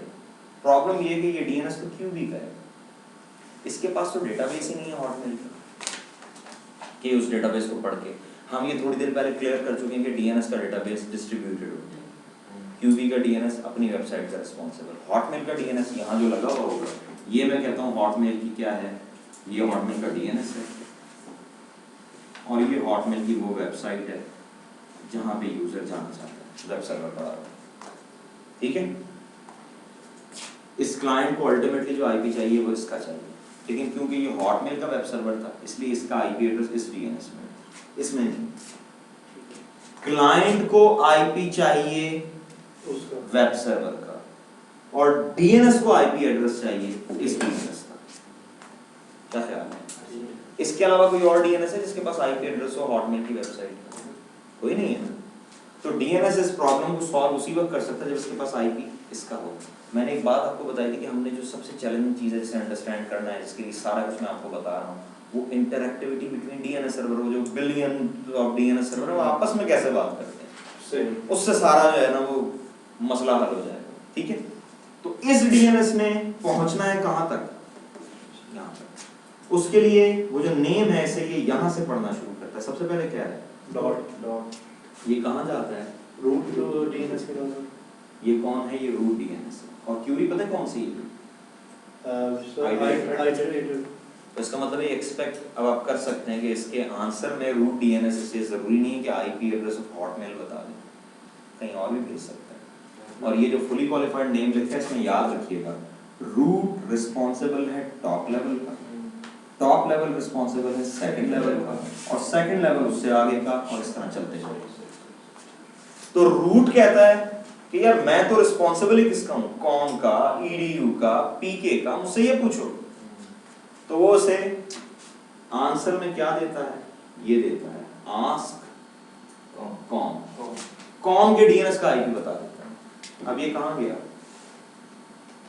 ये किसका डीएनएस है, कॉम का डीएनएस। क्यूरी अगेन कौन सी है, ठीक है। रिप्लाई में कॉम का डीएनएस क्या कहता है कि यार मुझे तो www.hotmail.com का नहीं पता, हाँ हॉटमेल के डीएनएस का मुझे पता है क्योंकि वो मेरे अंडर आता है। तो आस्क हॉटमेल, और इसे इस डीएनएस का आईपी देता है। लेकिन क्लाइंट को क्या चाहिए,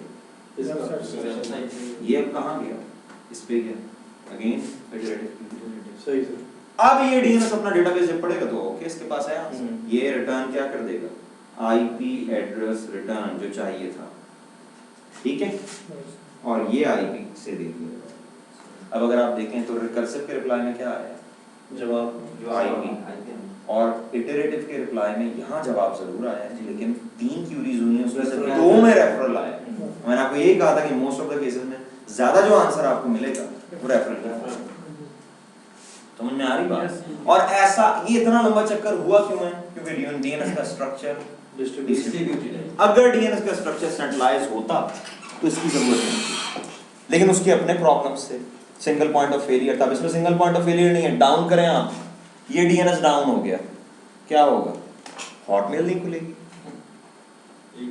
हॉटमेल नहीं खुलेगी ना, याहू खुल जाएगी, सब खुलेंगी एक्सेप्ट हॉटमेल। ठीक है, बात समझ में आती है?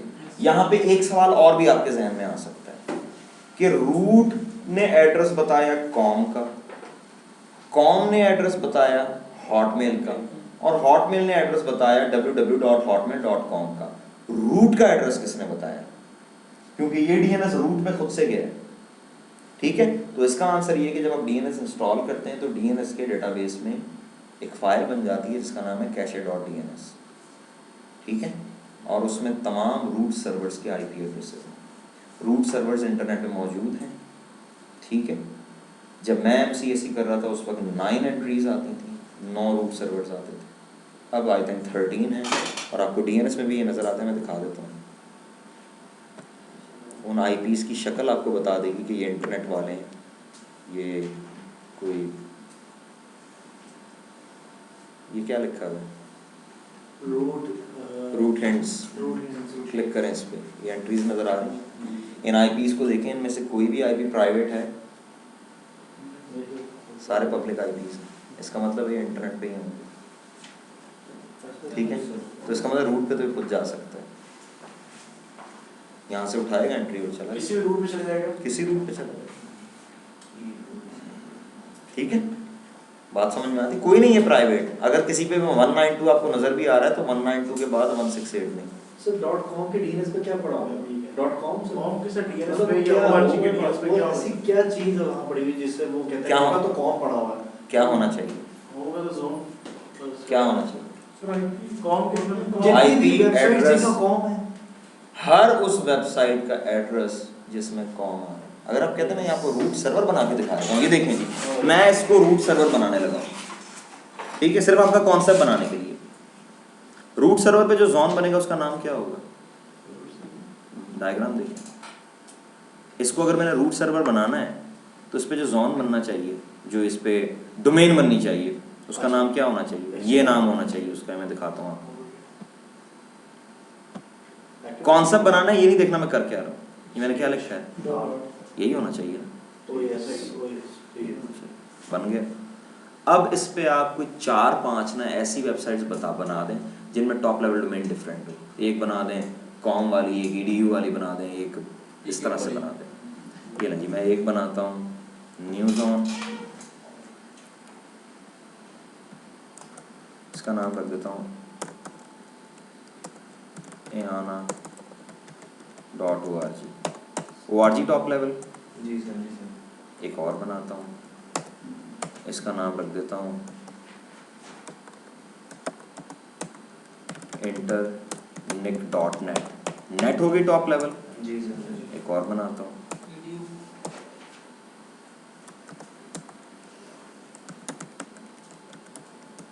ये लो। एक और बनाते हैं, काफ़ी होंगी, 4 में समझ नहीं आएगा तो कभी भी नहीं आएगा जी। एक पीके की बना दें जी, brain.net.pk। ठीक है जी। रूट किसका responsible, top level, top level का। यहाँ पे कितनी टॉप लेवल है, पीके, edu, नेट और कॉम, ये सारी टॉप लेवल है। इसके अंदर जाके देखें क्या बना है। ये मैंने तो नहीं बनाया, खुद बन गया। खोलें जरा, कॉम को खोलें, एक्सचेंज, ये क्या है, और ये रिस्पॉन्सिबल डीएनएस। समझ में आई बात? मैंने तो आपका कॉन्सेप्ट बनाने के इस पे बना दिया है, जो इंटरनेट पे होगी उस पे वो सारी आ रही होंगी। अच्छा सर, तो आपस में रूट जो डीएनएस सर्वर्स है वो आपस में भी कम्युनिकेट करते होंगे ऑब्वियसली? आपस में कम्युनिकेट यानी हम जो समझ रहे हैं उसमें उस कम्युनिकेशन का कोई रोल नहीं है। अब करते हैं या नहीं करते, हमारे जो इस वक्त डिस्कशन है उसमें कि कोई रोल नहीं है, ठीक है। हाँ ये ज़रूर था कि रूट तक जाता कैसे, मैंने आपको बता दिया। cache.dns की फाइल होती है, चाहे लाइनक्स का डीएनएस हो चाहे माइक्रोसॉफ्ट का हो, कोई वेंडर आप लगा लें, जो डीएनएस होगा उसमें ये एंट्री आएगी। सर .com.pk, अब इसमें ये क्या सर ये क्या चीज़? मुझे बताएं इसमें जो कॉम है वो टॉप लेवल है या सेकंड लेवल है? तो ये कॉम और है, और hotmail.com वाला कॉम और है। अच्छा अच्छा, क्योंकि कॉम के आगे पीके आ गए। हाँ ये कॉम है जिसकी टॉप लेवल डोमेन है पीके के अंदर ये कॉम बना है, यानी इसमें वो कमर्शियल ऑर्गेनाइजेशन होंगी जो पीके के अंदर है। तो वो पीके के उस पे जाएगा, पहले पीके पे जाएगा, पहले रूट पे जाएगा, फिर रूट उसको पीके रूट से पीके पे आएगा और पीके से कॉम पे जाएगा। यानी ऐसी कमर्शियल ऑर्गेनाइजेशन जो पाकिस्तान में उनको अपनी रजिस्ट्रेशन पीके पे करवानी चाहिए। सर कोशिश करके देख लें, आपको यहाँ से बैठ के आप यूपी का गूगल खोलेगी तो पीके आएगा, वो पीके ही देगा आपको रीजन वाइज। बिल्कुल। और अगर खोल लो सर खुल जाता है आपको ट्रिक्स पता है, और अगर बगैर किसी किसी कैसे करते हैं? अभी मैं लिखूं google.in, इंडिया का गूगल खुलेगा? ये तो मैंने खुद करके देखा है। करके देखिए सर। 14 खुलता है यार, मैंने खुद किया। मैंने भी 14 को किया 14 को ना 14 अगस्त को मैंने www.google किया तो गूगल का जो गूगल लिखा है ना उस पर पाकिस्तान का फ्लैग बना हुआ था। तो नेक्स्ट डे 15 को मुझे वैसे ही हुआ वो कि इंडिया check बना करना। हुआ वो था। मैंने किया तो वाकई वो इंडियन फ्लैग बना हुआ था। कैसे खुल जाता है। हाँ IN .in लिखिए। .in सही। ठीक है, खुल जाता है, ये कोई वो नहीं है। मेरा जो कॉन्सेप्ट आप बना रहे हैं वो लॉजिक बनती थी, ऐसा कोई मसला नहीं। और ऐसा हो सकता है कि ना खुले, यानी ऐसा हो सकता है ना खुले अगर वो चाहें कि देखिए ना, उसूली तौर पे होना तो यही चाहिए कि जो वेबसाइट है पाकिस्तान की, यानी ऐसी या तो वो कमर्शियल, अब गूगल की अगर आप एग्जांपल है तो सिंपल सी बात है, गूगल ने IN जो सेपरेट की है और जो पीके सेपरेट की है अगर, तो उसका मकसद ये है कि पीके सिर्फ पाकिस्तान के लिए, IN सिर्फ इंडिया के लिए। तो अगर वो फायरवॉल के थ्रू से ब्लॉक करना चाहें तो ब्लॉक हो सकती है, लेकिन it has nothing to do with our discussion. हमारी डिस्कशन अलग है, वो एक अलग है। ठीक है, ये बात आपको क्लियर हो गई है? अच्छा, अब कुछ टेक्निकल वर्ड्स बता रहे हैं, इसके बाद मैंने आपको एक बात बतानी है। इसका मतलब ये हुआ कि क्यूरी का जो आंसर है वो कौन देगा? Authoritative DNS server. टेक्निकली उसे हम क्या कहते हैं? Authoritative DNS. हाँ, एक दफ़ा जब आंसर मिल जाएगा तो क्लाइंट उसे कहाँ रख लेता है? अपने कैश में। और ये आप देख सकते हैं, ये चीज़ ऐसी नहीं है जो हवा में, मैं आपको भी दिखाता हूँ। मैं काम करता हूँ, मैं जनाब आई होप कि इसमें मैं चेक करवा सकता हूँ आपको। मैं जनाब यहाँ पे मैं इस वक्त इंटरनेट से कनेक्टेड हूँ, मैंने फ्लश कर दिया अपना कैशे। मैं लिखता हूँ पिंग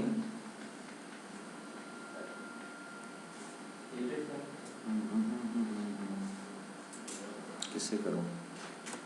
पिंग कर लें, NSLookup कर लें, कुछ कर लें, www.hotmail.com। अच्छा, अब आप IP का ये देखें, ठीक है, एड्रेस पॉइंट देखें आप, यहीं से हमने चीज़ को अंडरस्टैंड करना है। ये क्या लिखा है? जब मैंने लिखा www.hotmail.com तो मेरी रिक्वेस्ट गई मेरे ISP के DNS के पास। उसने मुझे हॉटमेल का IP बताया, लेकिन क्योंकि इसने ये IP अपने कैशे में से बताया, पता क्या होगा? ये सारा प्रोसेस जो आपने अभी वाइट बोर्ड पे देखा है, ये जब प्रोसेस सारा कंप्लीट होगा, इस DNS ने जब इसे आंसर बताया ना तो इसे कहा कि यार ये 60 मिनट के लिए अपने कैशे में रख लो। इस DNS ने उसे कैशे में रख लिया। अब अगर एक और क्लाइंट आता है और इसे रिक्वेस्ट करता है कि मुझे हॉटमेल का IP बताओ, तो ये सीरीज ऑफ इटरेशन नहीं होगी, ये यहीं से कैशे में से बता देगा, लेकिन साथ में क्या बताएगा? Non authoritative answer. मैं अपने कैशे से, यानी अगर अभी मैं इससे कोई नई वेबसाइट का पूछ लूं तो उस पर ये लिखा हुआ नहीं आना चाहिए। कॉन्सेप्ट तो यही है ना। जैसे मैं भी करके दिखाता हूँ आपको, यहाँ पे याहू लिखें, जाहिर है ये कैशे में होगी, और कॉमा गलती से, वो देखें नॉन अथॉरिटेटिव आंसर। अब ज़रा यहाँ पे आप कोई मैं बिल्कुल जी कोई एक वेबसाइट है जो हमेशा मैं एक्सेस करता हूँ, और मैं ही एक्सेस करता हूँ DNS के लेक्चर में, freebooks.by.re। रिजॉल्व भी नहीं कर सकता, ख़त्म ना हो गई। हाँ जी बताएं जो आपके ख्याल में किसी ने एक्सेस नहीं किया। सर ब्लड फॉर यू देख लो, ब्लड www.blood फोर डिजिट इसी तरह है। ये भी इतना एक्सेस कैसे में था अपनी आईज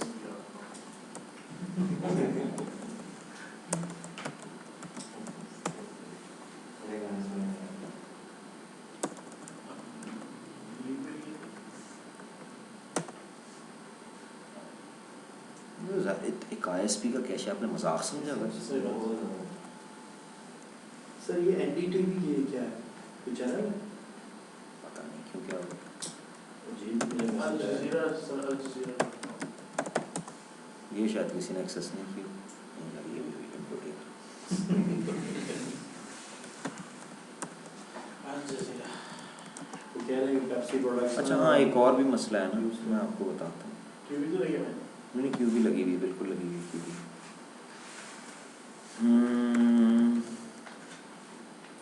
सर क्यों भी बंद करके करेगा तो वहाँ पे कैसे जाएगा? नहीं ये एक और भी इशू है, मुझे समझ में आ गया।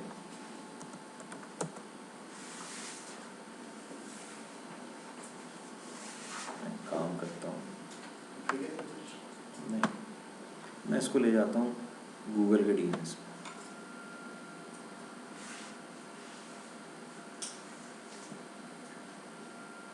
वो किस लिए नहीं गूगल में नहीं लगे वहाँ पर डीएस 8.8.8.8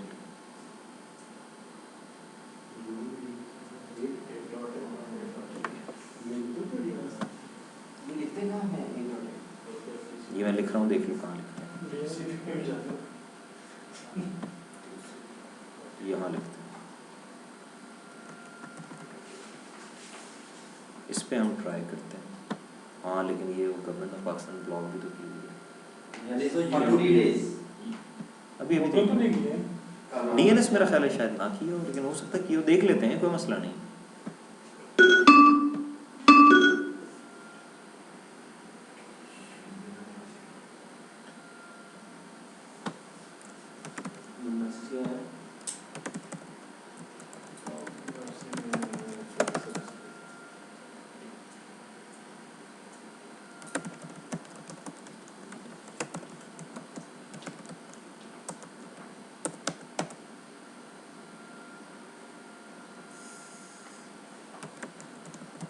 फॉरवर्ड सर करें।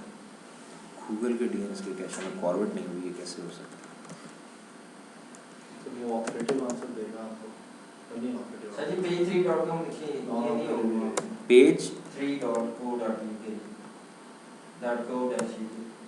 बस www। यस सर शुरू से आएगा या कॉम करने में भूल गए शायद। चलो ओके हो page3.com करना है वहाँ का न्यूज़पेपर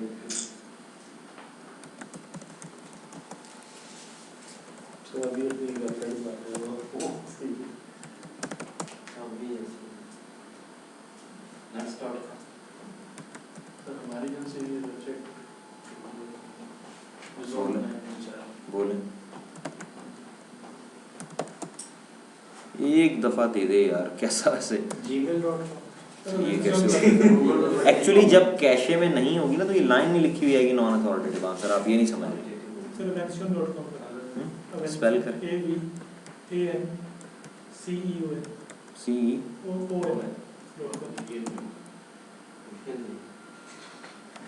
सर नॉन ऑपरेटिव इसलिए दे रहा है क्योंकि वो उसके पास भी नहीं था, वो तो कैशे में से बताया, अभी कैशे में से कैशे में से बता रहा है। मैं चाह रहा हूँ ऐसी वेबसाइट कैसे कैसे सर DNS यार मैं हाँ सर DNS के कैशे में गूगल के DNS के कैशे में सर वहाँ तो हर एक वो नहीं, ऐसा ज़रूरी तो नहीं है ऐसी printers.com सर जितनी हमारे जेब में आनी है ना सारी वहाँ से सर वो गूगल ये नॉन ऑपरेटिव इसलिए आ रहा है गूगल हाँ। पे उसने आपको आईपी बिल्कुल बता देखें मैं आपको बताता हूँ, होगा ये जो चीज़ हम चेक करना चाह रहे हैं वो जब सक्सेसफुली होगी तो मैं वेबसाइट लिखूंगा, नहीं लिखा हुआ आएगा, उसी वेबसाइट को दोबारा लिखूंगा, लिखा हुआ आएगा, क्योंकि वो कैशे में आ गई होगी।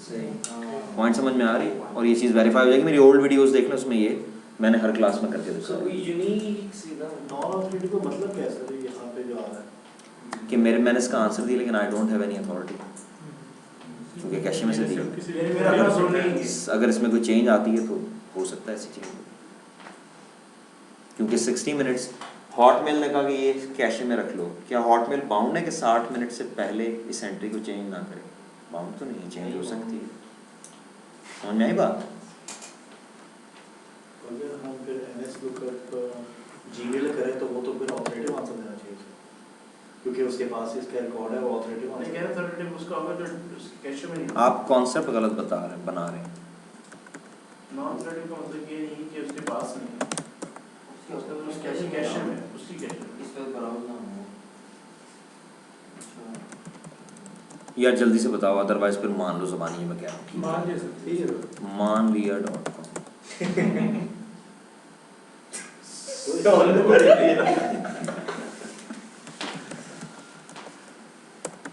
सर जी मुस्ताश के लिखने की मुस्ताश नहीं माने। सर ये ऐसे सर लफ्ज़ है।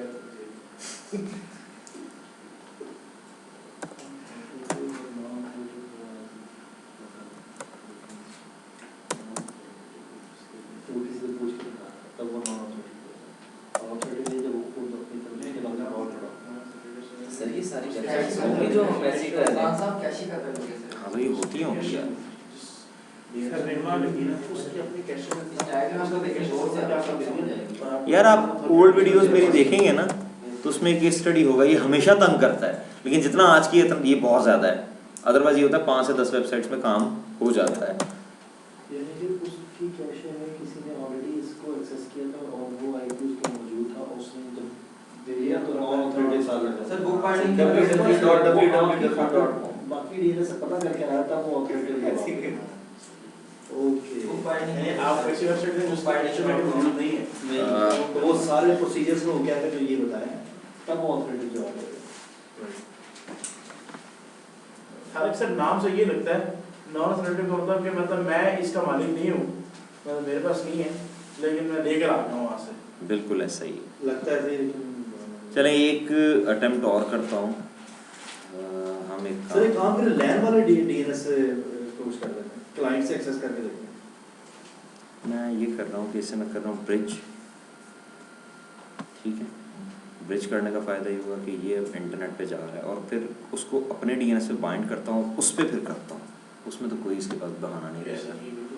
और समझ अभी समझ में आ जाता है, जब होते हुए देखोगे समझ में आ जाएगा। मैंने वर्चुअल मशीन पे इंटरनेट चलाया है, अच्छा, समझ में आ रही बात? वर्चुअल मशीन में आपने इंटरनेट चला दिया, वर्चुअल मशीन पे मैं इंटरनेट चला रहा हूँ। तो सर डीएनएस तो वही है, ये तो वर्चुअल मशीन, अगर मैं वर्चुअल मशीन पे मेरे पास डीएनएस सर्वर अवेलेबल है, मेरे पास वर्चुअल मशीन पे डीएनएस है या नहीं, तो मैं अगर उसी डीएनएस पे से पॉइंट कर दूँ और उस डीएनएस को पब्लिक नेटवर्क पे ले जाऊँ तो प्रॉब्लम है? परेशान ना हो भी देखें। नहीं अभी नहीं, अभी ये खुल जाए ना इंटरनेट, फिर मैं आपको आपकी परेशानी ख़त्म करता हूँ। कॉन्सेप्ट वही होता है जो मुश्किल हालात में भी सर्वाइव करे, ठीक है? ये नहीं कि थोड़ा सा ऊपर नीचे किया तो मौत वाक़ हो गई। वैसे आपके लेक्चर रट के ना मैं प्रोफेसर बन सकता हूँ। तुम वैसे ही प्रोफेसर हो। प्रोफेसर अब्दुल अजीज। गुरुकुल में तो जाएंगे। आपकी ड्यूटी करेंगे। यार जब आपने कहा कि और उस वर्चुअल मशीन में वहाँ पे डीएनएस कर लेते हैं, फिर उस डीएनएस को दूसरे डीएनएस के साथ अटैच करोगे। पागल हो गए आप थोड़ी देर के लिए वर्चुअल मशीन को गोली मारें, थोड़ी देर के लिए अज्यूम कर लें कि मेरे पास इस कंप्यूटर पे विंडोज सर्वर 2008 इंस्टॉल होता, विंडोज सर्वर 2008, और मैं अपने डीएनएस पे कॉन्फ़िगरेशन कर देता कि मेरा डीएनएस जो है वो रेजोल्यूशन कर सके। अगर इंटरनेट का रिकॉर्ड पूछा जाता है तो वो आईएसपी से पूछ के और मुझे बताए, ठीक है, और मैं एज अ क्लाइंट अपने ही डीएनएस को यूज़ करता, बिल्कुल, और फिर उस अपने डीएनएस से ऐसा रिकॉर्ड पूछता जो उसके कैशे में नहीं है। बिल्कुल, तो फिर ऑपरेटिव है। ये मुश्किल बात है, इसी को वर्चुअल मशीन पे ले आए। ठीक है, समझ सर यही आप कह रहे हैं? जी समझने की कोशिश करेंगे तो समझ में आएगा। ये डायग्राम में सब कुछ यार इसमें ब्रिजिंग के अलावा तो और कुछ नहीं करना पड़ता आप लोगों ने भी। ब्रिजिंग के बाद से चलना चाहिए, क्यों नहीं चल रहा? सर आपने वो सर गूगल में मैं ये प्रॉक्सी किया वगैरह है आप तो नहीं किए? नहीं प्रॉक्सी नहीं, मैं आपको बताता हूँ। उसको कर देते हैं ठहरे एक मिनट, तेरे एक और इशू है। जिंदगी यार कितनी मुश्किल है वैसे। ये भी सीखने के सर ये बताएं हम अपने ऑफिस में जाके क्या कर रहे हैं लोग? हम ऑफिस में जाकर नहीं हमारा मेरी ओल्ड वीडियो देख लीजिएगा, उसमें ही करके दिखाया हुआ है यार। बस ठीक है सर, सही कोई ऐसा वो मशीन पे जाकर अपने ये असल में फ़र्क सिर्फ इतना है कि पहले जब मैंने करके दिखाता था क्यूबी का फर्स्ट टाइम यूज़ हुआ है, वरना कोई और इंटरनेट होता था। क्यूबी वाले ने तंग किया। आप सर क्योंकि कितने कस्टमर्स हैं तो वो सारे उसी के डीएनएस को यूज़ कर रहे हैं, तो वो थाउजेंड्स ऑफ कस्टमर्स से नहीं कर रहे हैं, थाउजेंड है उसके कोई थाउजेंड, तो वो सभी इस तरह ही किसने आइडेंटिफाई किया है? एक्सेस करते हैं।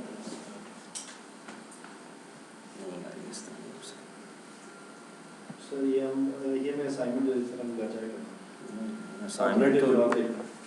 अभी तो पूरे आपके पास 55 मिनट्स हैं, आप परेशान क्यों हो? सर हम ये प्लान क्वालिटेटिव नॉन ऑथोरेटिव कब आएगा सर, ताकि ये हमें जैसे देखें क्यूरी का आंसर कौन देता है, पहले कॉन्सेप्ट बनाएं। क्यूरी का आंसर देता है authoritative DNS server. Authoritative DNS server वो होता है जिसके पास डेटाबेस होता है, जिसके बाद आईपी पढ़ा जिसके पास डेटाबेस होता है। अभी जो हमने सारा केस स्टडी देखा, इसमें कौन सा एंट्री थी जिस पे हम बहस कर रहे थे? हॉटमेल। इस hotmail.com का डेटाबेस इस डीएनएस के पास है? नहीं है ना, इसके पास है ना, तो ये हुआ अथॉरिटेटिव। वेब सर्वर जो सर हाँ, ये अथॉरिटेटिव है और ये है नॉन अथॉरिटेटिव। ठीक हो जब इसने क्यूरी की तो इसने सारा प्रोसेस किया और इधर से आंसर ला के दिया, तो क्योंकि इससे इसने पूछ के बताया तो ये आंसर अथॉरिटेटिव ही होगा। अब दूसरा क्लाइंट आता है सेम क्यूरी लेके, तो अब ये कैशे से आंसर दे रहा है, उसके पास तो नहीं है, ये कहेगा नॉन अथॉरिटेटिव। मैं भी ऐसे नहीं छोड़ूंगा, मैं भी ट्राई करूंगा, आपको मैंने दिखाना है। एक 2 मिनट है बस मुझे, मेरे पास एक और तरीका है लेकिन ना रिकॉर्डिंग 5 मिनट के लिए मैं कह रहा हूँ। आपको समझ में आना चाहिए कि किस मुसीबत में हम फंसे थे क्लास में, ठीक है, याद रहना चाहिए ना। एक और तरीका, लेकिन उससे जो है ना जहन जो है ख़राब हो जाएगा।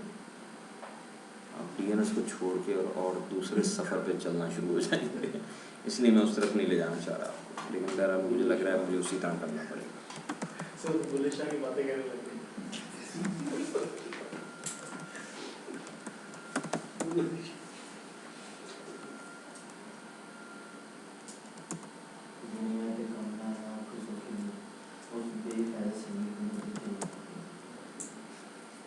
अकेले रह रहे कि यार हो गया है।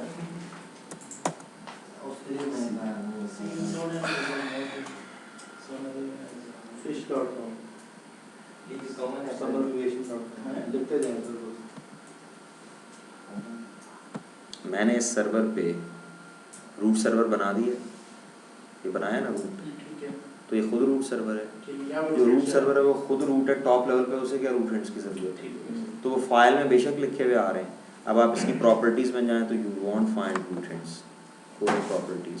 लेकिन सर हम इसको बना तो नहीं सकते ना? ये क्लिक करें, वो देखें खाली सफ़ा, सर, पहले आ रहे थे, आज ही के लेक्चर में मैंने आपको दिखाया था। यस सर, अब भी आप रूट डिलीट कर दें फिर आ जाएंगे। लेकिन हम इसको रूट बना तो नहीं सकते ना रूट? रूट आप उसी वक्त बनाएंगे जब आपका इतना बड़ा आपका एनवायरनमेंट था कि आपके with in a company .org भी था, .ana भी था। इंटरनेट वाला रूट आप बाकी नहीं बना सकते। आपकी अपनी कंपनी, आपकी कंपनी ABC थी, abc.co.com भी था, abc.org भी था, abc.net भी था, विद इन अ कंपनी ये सब कुछ हो गया, तब आप रूट बनाएंगे, अदरवाइज नहीं बनाएंगे। ठीक है, तो ये देखें आपको कह रहा है root hands resolves queries for zones that do not exist on the local DNS servers। इस लाइन को अगर मैं रीफ्रेज करके कर दूं, root hands resolves queries for non-authoritative zones, तो क्या एतराज है किसी को? क्योंकि जो जोन इस पे नहीं है ये उनका क्या है, नॉन अथॉरिटेटिव। जो जोन इसके ऊपर है इसका अपना डेटाबेस है, यानी ये जो मैंने जोन्स बनाए हैं उन सब का तो ये अथॉरिटेटिव है। ठीक है, लेकिन जो जोन इस पे नहीं है उनका ये नॉन अथॉरिटेटिव है। तो नॉन अथॉरिटेटिव की क्यूरी के लिए किसकी ज़रूरत पड़ती है आपको? रूट हिंट्स की। ये देखें, ये आ गया। समझ में आती बात? अब मुझे बताएं क्या आगे पढ़ाऊं, हिम्मत है या बस कर सर दूं? फिर वो फाइल में बताओ कैसे, जल्दी से बताएं। सर कैसे डीएनएस की फाइल में क्या है? दिखाया नहीं, IP addresses of root servers थे और क्या था? कैसे वहम में पड़ जाते हो यार, क्या थे यहाँ? एलजी ने डाल दिया। ये मैंने खोली, अब देखें ज़रा दोबारा देखें, ये क्या आ रहे हैं नीचे? वो आईपीज नहीं आ रहे और क्या आ रहे हैं? ये देखो, ये क्या लिखा हुआ है 198। नहीं, अब तुम पूरा पढ़ो इसे, ऊंची आवाज़ में पढ़ो ताकि रिकॉर्डिंग में आएगा खुर्रम ने बोंगा सवाल किया था। पढ़ो इसे, क्या लिखा है ऊंचा। root servers.net आईपी भी पढ़ो, 198.41.0.4। मर्दाना आवाज़ गरजदार। अब इधर जाएं, ठीक है जी। इसकी मैं प्रॉपर्टीज़ में जा रहा हूँ, जिस आईपी को मैं सेलेक्ट करूँगा उसे पढ़ना। पढ़ो ये आईपी क्या लिखा है? 198.41.0.4। ये क्या हो गया, गला खराब हो गया? क्या ये वही आईपी नहीं है जो मैंने आपको कैशे.dns में दिखा? बस ऐसी वहम में क्यों पढ़ते हैं? बताएं मुझे, आगे मूव करूं या इज दैट एनफ? जल्दी बताओ। कल आने के लिए ये आप डिसाइड करें। अगर तो कल आना है तो अभी ख़त्म कर सकते हैं, और अगर कल नहीं आना है तो फिर बताएं। अगर हिम्मत है तो मैं और पढ़ूँ। सर 9:20 तो हो गए हैं, कर लो। और सर आधा घंटा और कर लेंगे। आधा घंटा और पढ़ लें, कर लो। 10 बजे तक यानी। Yes sir. चलें बस, ठीक है।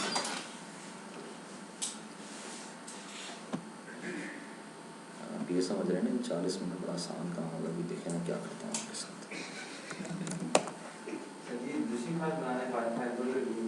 अच्छा जी, क्या हम ये कह सकते हैं कि iterative query is used to locate authoritative DNS server? ये लिखें और इस पर गौर करें। लिखें, iterative query is used to locate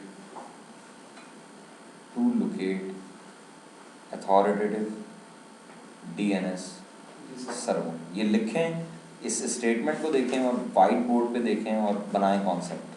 क्या ऐसा ही नहीं हुआ? ये सीरीज ऑफ इटरेटिव क्यूरीज जो हुई उससे अल्टीमेटली आप कहाँ तक पहुँच गए? हॉटमेल सर्वर पे पहुँच गए। तो हम ये कह सकते हैं कि iterative query is used to locate authoritative DNS server. ठीक है, बात क्लियर होती है? ज़बरदस्त हो गया। अब डीएनएस में डेटाबेस बनाने के लिए आप बनाते हैं जोन।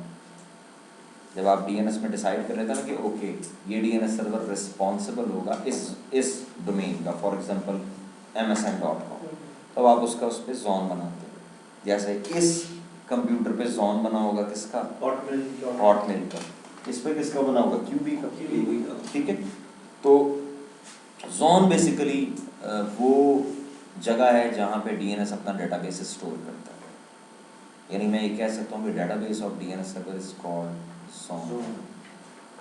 ठीक है, अब database of DNS server is called zone. अब जोन की टाइप्स आप लिखेंगे।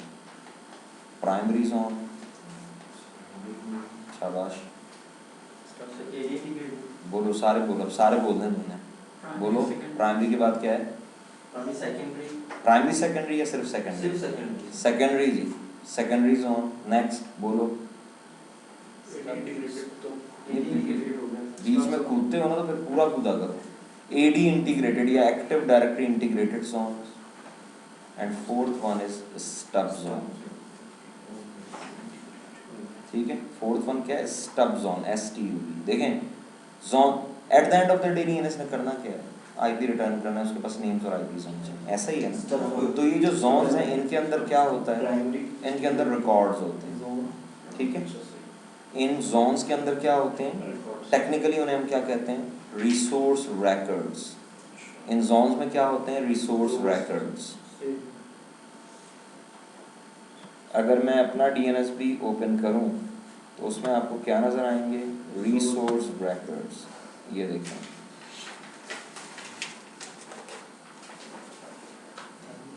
ये देखें, ये फॉर एग्जांपल ये, अब ये जो आपको लिस्ट नज़र आ रही है ये क्या है?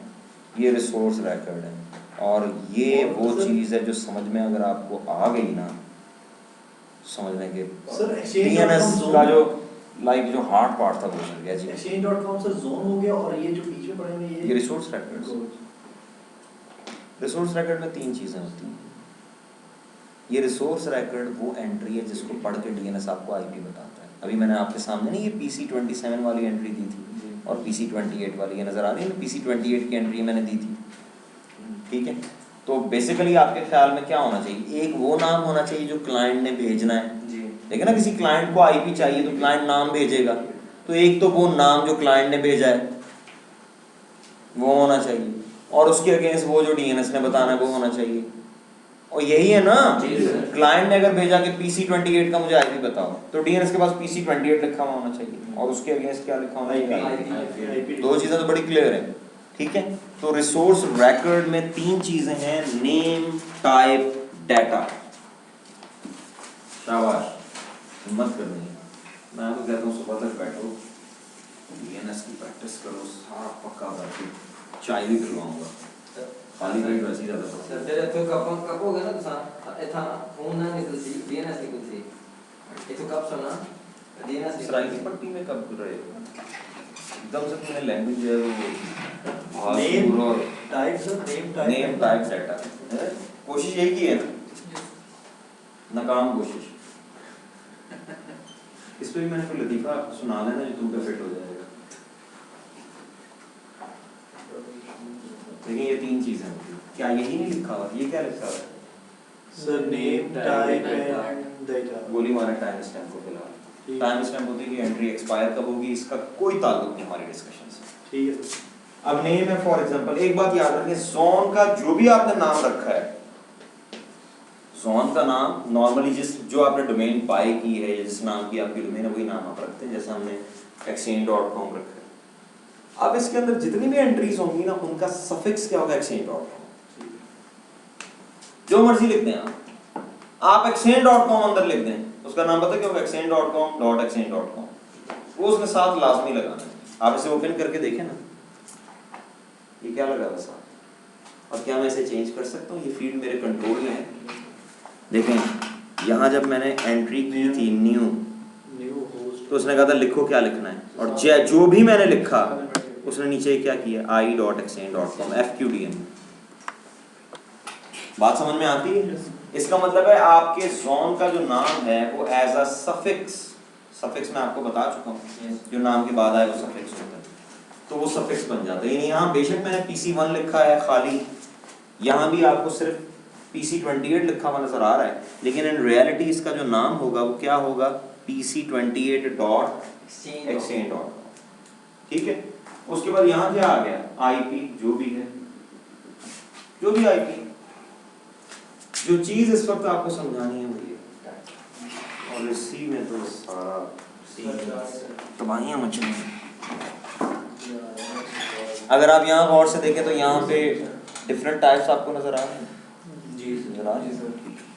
देखिए मसला पता है क्या, डीएनएस बहुत से मसाइल का हल है। ऑल दो डीएनएस आईपीज आपको देता है, लेकिन डीएनएस की एक और एबिलिटी भी है, on the basis of record types, on the basis of record types DNS is capable of identifying the services that computer offers.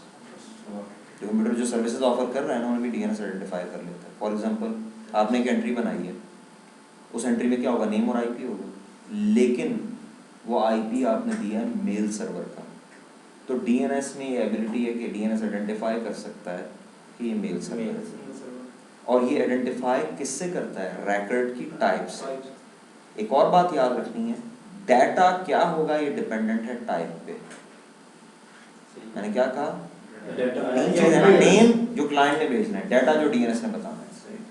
Data में क्या आप लिखेंगे या क्या आप लिख सकते हैं, ये डिपेंडेंट है किस पे, टाइप पे। आप देख लें जहां जहां ए है टाइप, वहां वहां डाटा आईपी एड्रेस है, ऐसा ही है। लेकिन जहां टाइप ए नहीं है वहां डाटा आईपी भी नहीं है।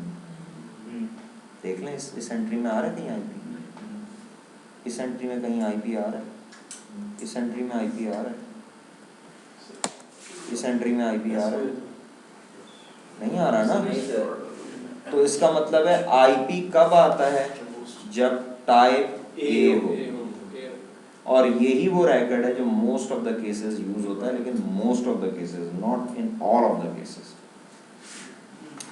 जब आप डीएनएस को मुकम्मल बात पूछते हैं, डीएनएस मुकम्मल बात क्या है, मुझे बताओ आईपी एड्रेस क्या है PC1 का, ये मुकम्मल बात है। अगर डीएनएस को क्यूरी किया जाए कि मुझे PC1 का आईपी बता दो, तो ये मुकम्मल बात है, डीएनएस कहता है ये तो आईपी खत्म कहाँ है। और डीएनएस को उस क्यूरी का आंसर देने के लिए सिर्फ एक रिकॉर्ड पढ़ना पड़ता है।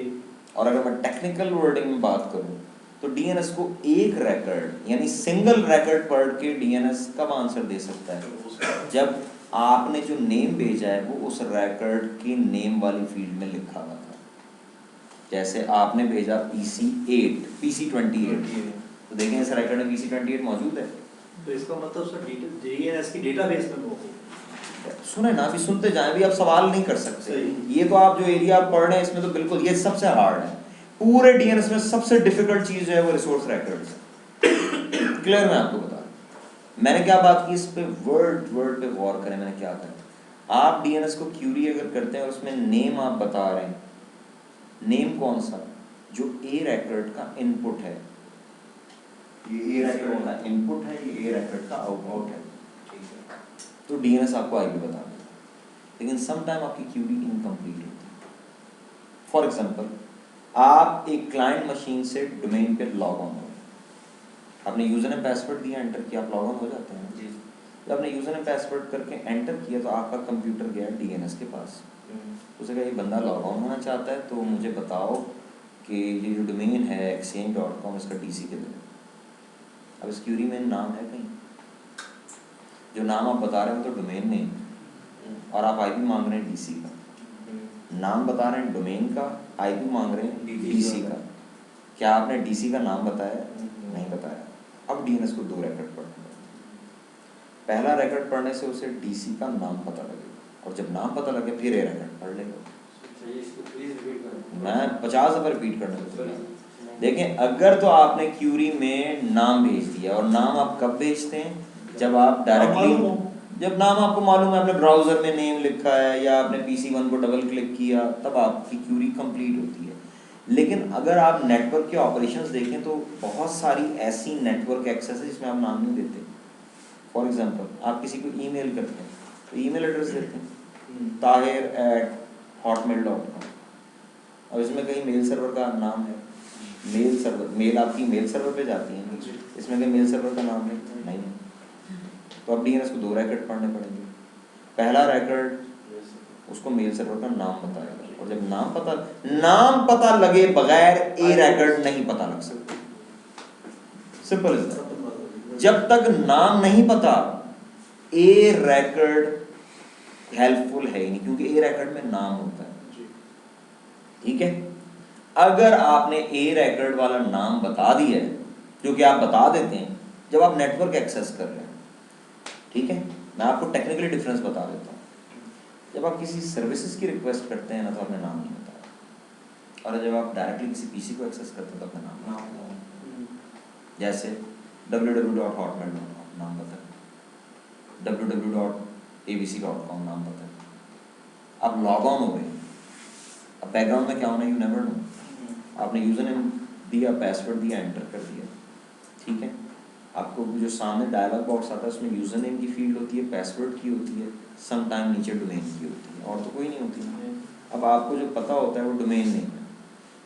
आपने फॉर एग्जांपल आपके डोमेन का नाम था mcitp.com, डीएनएस पे रिक्वेस्ट गई, उस रिक्वेस्ट में आपने क्या चीज़ दी है, mcitp, ठीक है, कि ये डोमेन नेम है और मैं लॉग ऑन होना चाहता हूँ। लॉग ऑन किस पे होते हैं? डीसी पे, डोमेन कंट्रोलर पे ना। यूजर नेम पासवर्ड कहाँ पे स्टोर हुआ है? डीसी पे।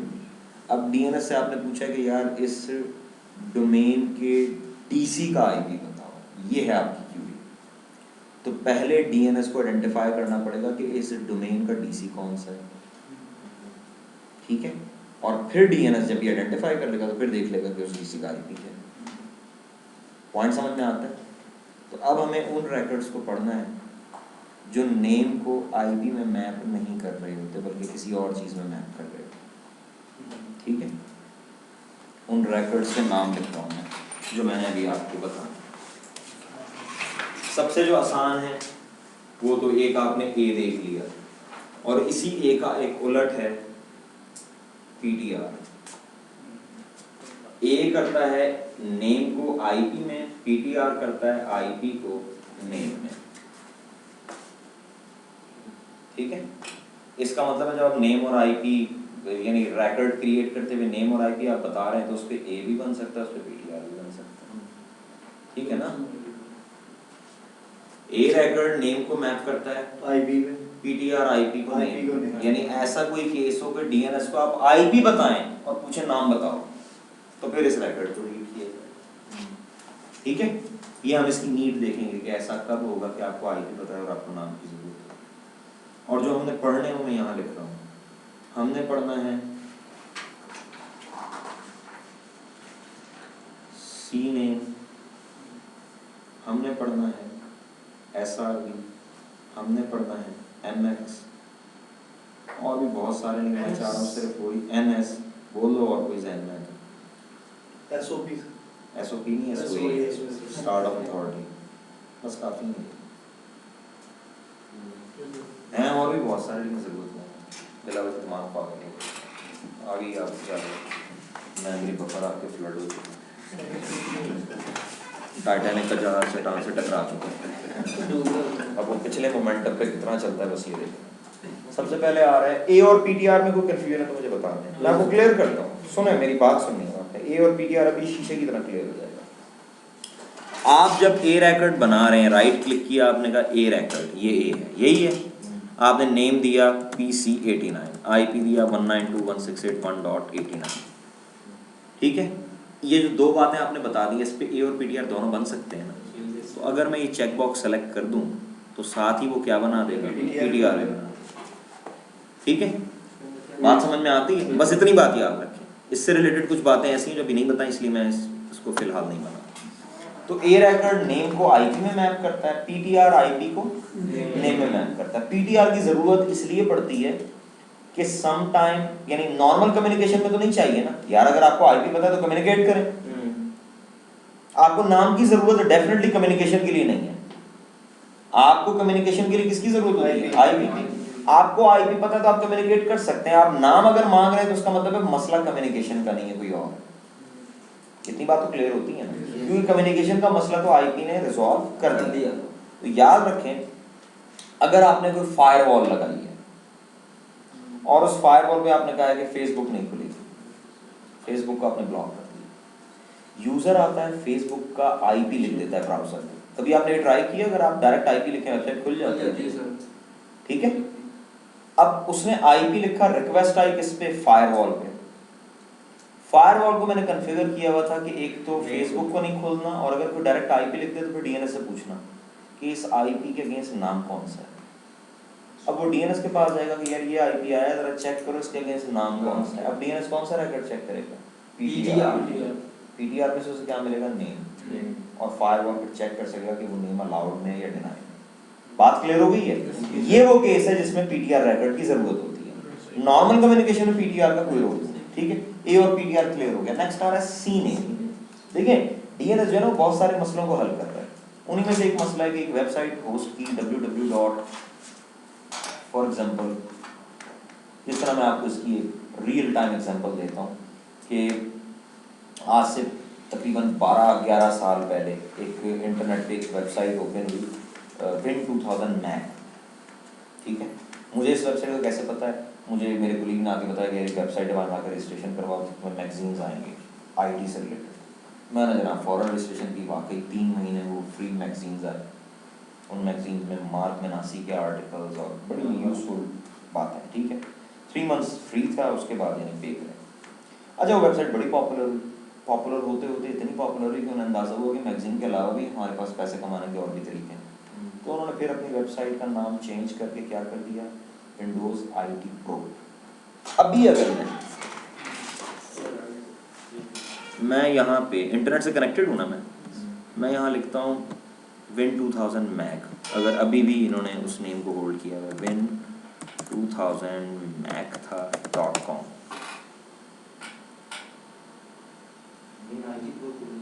ये देखिए ये नीचे आ रहा है।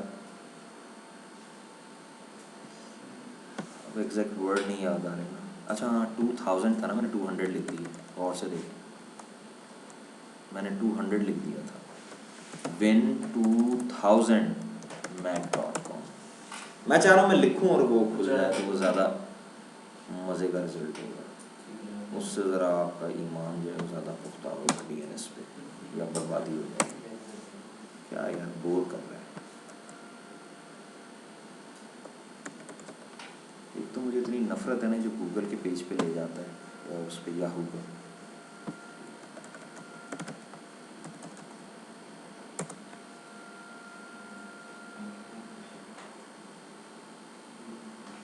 Waiting for response for win 2000 में अभी मेरे पास एक दो और भी एग्जांपल्स, परेशान हो जो मैं लिखूंगा और खुलेगा कुछ और। मैं लिखूंगा एक नाम, खुलेगी किसी और नाम से। ठीक है, खुलने में ऐसे। हाँ, इसी को एलियस कहते हैं।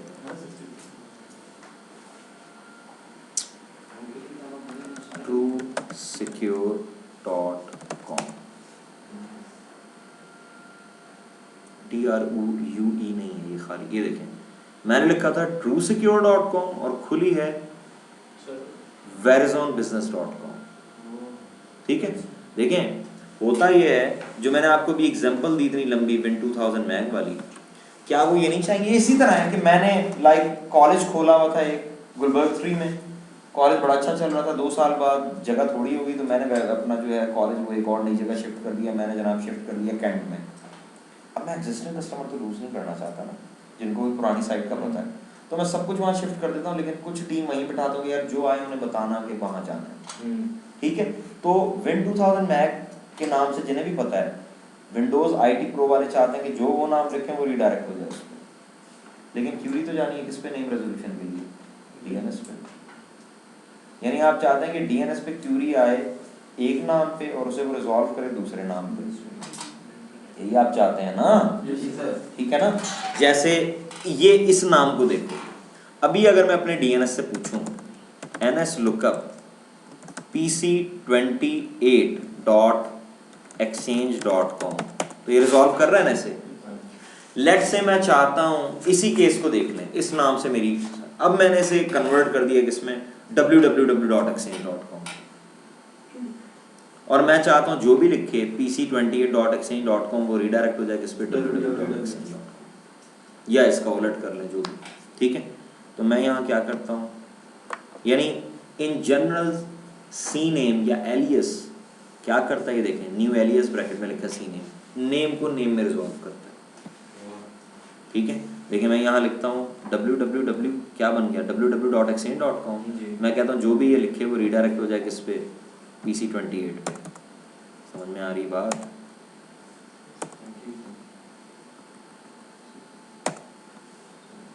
एक नाम दूसरा, बिल्कुल ठीक है, ओके कर दें।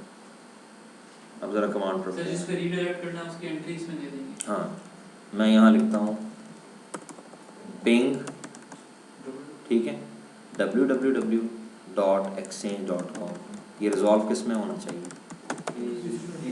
pc28, उसका IP क्या था 1.52, करें एंटर। ये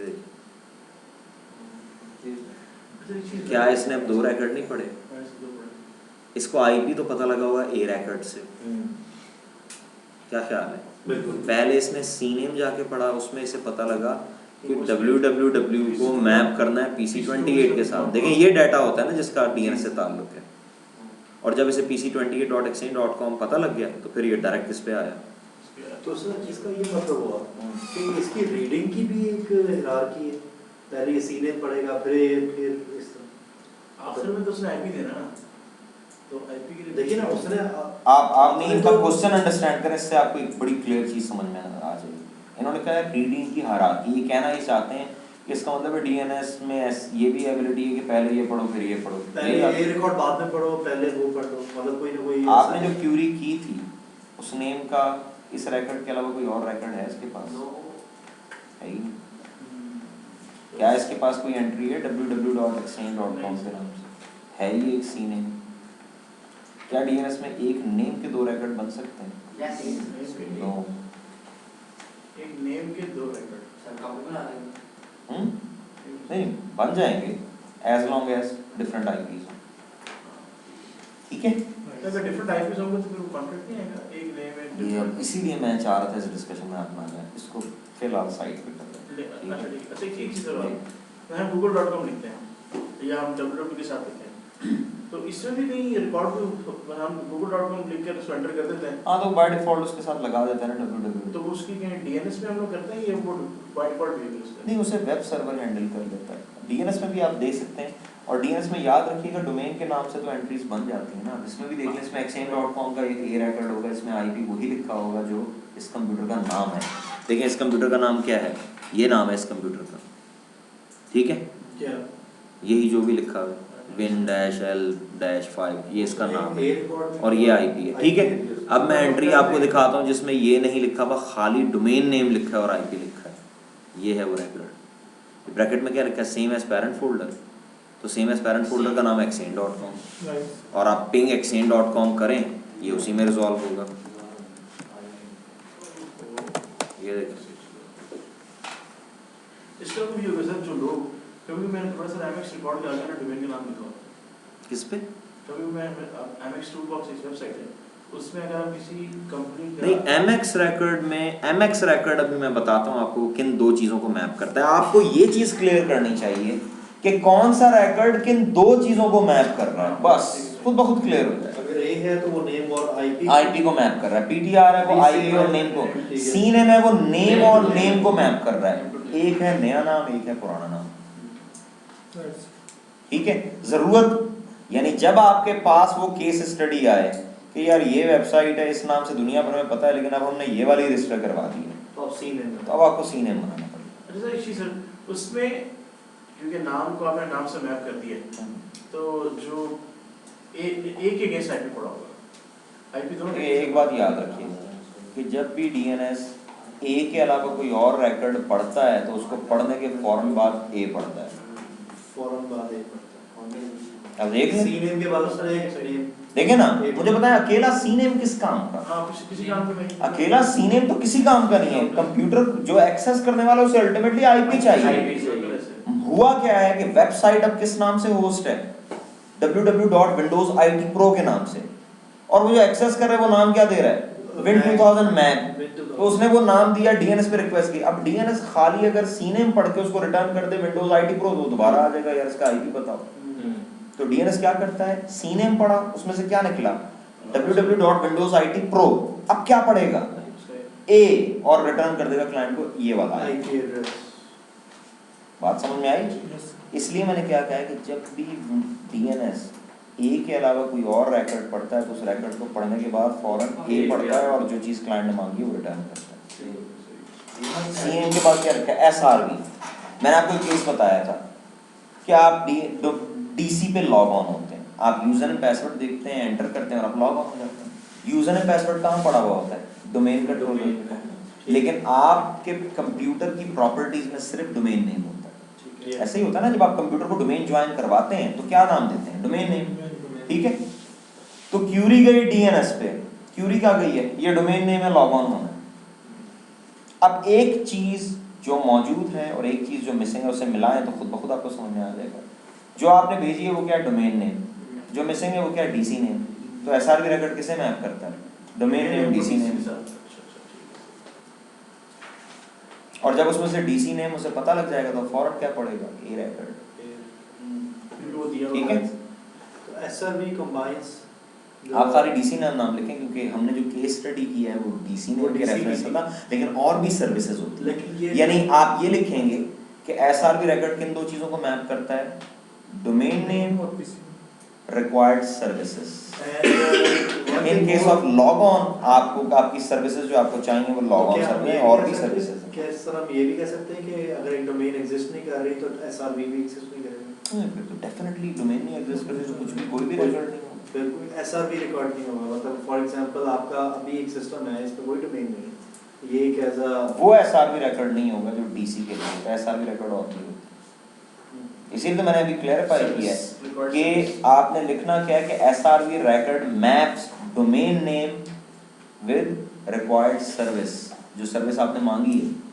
log on service is not the only service that host needs, और भी सर्विसेज हैं, समझ में आई बात। और इस रिकॉर्ड को पढ़ने से डीएनएस को क्या मिलेगा, आप देख लें जितने रिकॉर्ड हैं ए और पीटीआर के अलावा, उनको पढ़ने से डीएनएस को मिल क्या रहा है? नाम। अल्टीमेटली नेम मिल रहा है। सी नेम में क्या मिला उसे? नेम मिला। एसआरबी में क्या मिला? नेम मिला। कौन सा नाम? ये वाला। क्योंकि क्लाइंट को आईपी चाहिए। क्लाइंट को क्या चीज चाहिए? आईपी। आईपी किससे पता लगता है? नाम से। कौन से नाम से? जो ए में होता है, और वो मिसिंग है तो उसे दूसरे रिकॉर्ड पढ़ने पड़ रहे हैं। जब क्लाइंट वो नेम बता रहा है तो उसे वो रिकॉर्ड नहीं पढ़ने पड़ रहे। समझ में आती बात? एमएक्स की जरूरत कब पड़ती है? आपने मुझे मेल भेजी, आप कनेक्ट हुए हॉटमेल के साथ और आपने ईमेल भेजी याहू पे। ये ईमेल किसने डिलीवर करनी है? हॉटमेल के मेल सर्वर ने। किस पे डिलीवर करनी है? याहू के मेल सर्वर। क्या ईमेल भेजने वाले ने याहू के मेल सर्वर का आईपी बताया? नाम बताया? डोमेन नेम बताया, मेल सर्वर का नाम नहीं बताया। तो जो चीज बताई है वो है डोमेन नेम, जो चीज मिसिंग है वो क्या है? Mail server name. तो एमएक्स किसे मैप करेगा? डोमेन नेम को मेल सर्वर नेम के साथ। Domain server MX record maps domain name to email server name.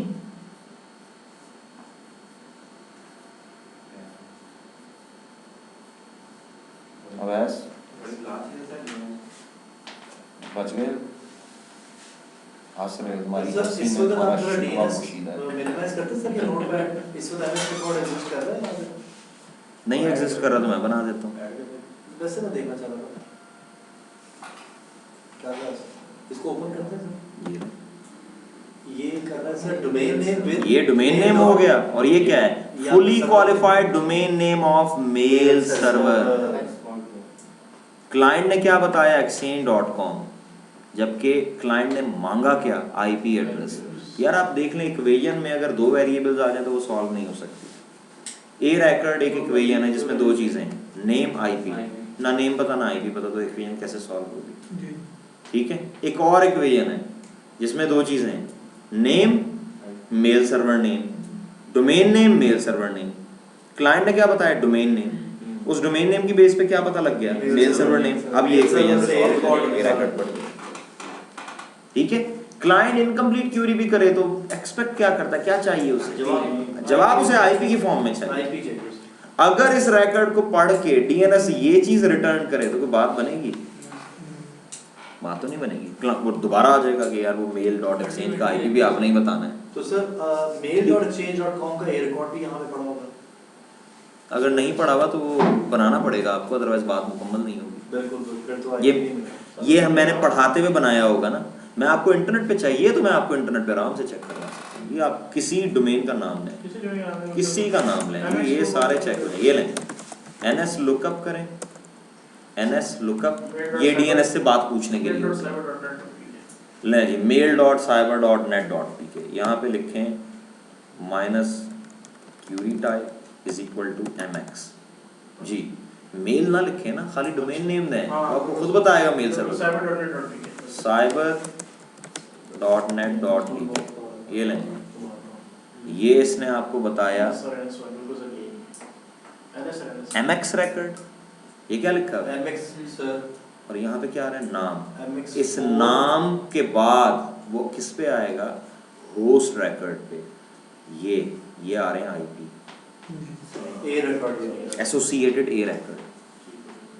Hotmail के चेक करें, ये लें जी हॉटमेल दें। हॉटमेल के ज़ाहिर है बहुत सारे हैं तो वो सारे आ जाएंगे।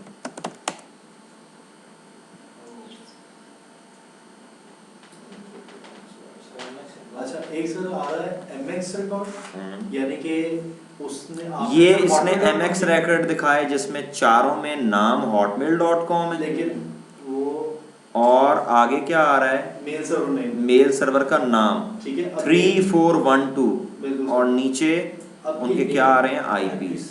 अब भी आ रहा है वो भी। हाँ ये एसोसिएटेड नेम सर्वर है ना, कि डीएनएस कौन सा था? नेम सर्वर का मतलब होता है डीएनएस सर्वर। इसको मैं कोई रिकॉर्ड ये मैं सुनना चाह रहा था। नेम सर्वर ये आईपी जिन्होंने इसको DNS responsible DNS server. Name server का मतलब एनएस रिकॉर्ड जो है उसमें रिस्पॉन्सिबल डीएनएस सर्वर आता है। क्लियर होता है एमएक्स? ये जो आखिरी दो रिकॉर्ड आपने लिखे हैं ना, ये जोन की क्रिएशन के साथ ही बन जाते हैं। सर्विस जैसे ही आप जोन बनाते हैं ना, उसमें दो रैकेट बन जाते हैं, खुद ब खुद बन जाते हैं, एक एनएस और एक एसओए। और ये दो रैकेट क्या बताते हैं कि ये डीएनएस रिस्पॉन्सिबल है, जोन ऑफ अथॉरिटी। जैसे ही आप जोन बनाते हैं, जोन की क्रिएशन के साथ ही उसमें दो रैकेट्स बन जाते हैं, एक एनएस और एक एसओए। अच्छा, ठीक और है। इन दो रैकेट्स की मौजूदगी इस चीज़ का प्रूफ है कि ये डीएनएस क्या है, अथॉरिटेटिव डीएनएस है। अथॉरिटेटिव हमने नहीं पढ़ा था। बिल्कुल।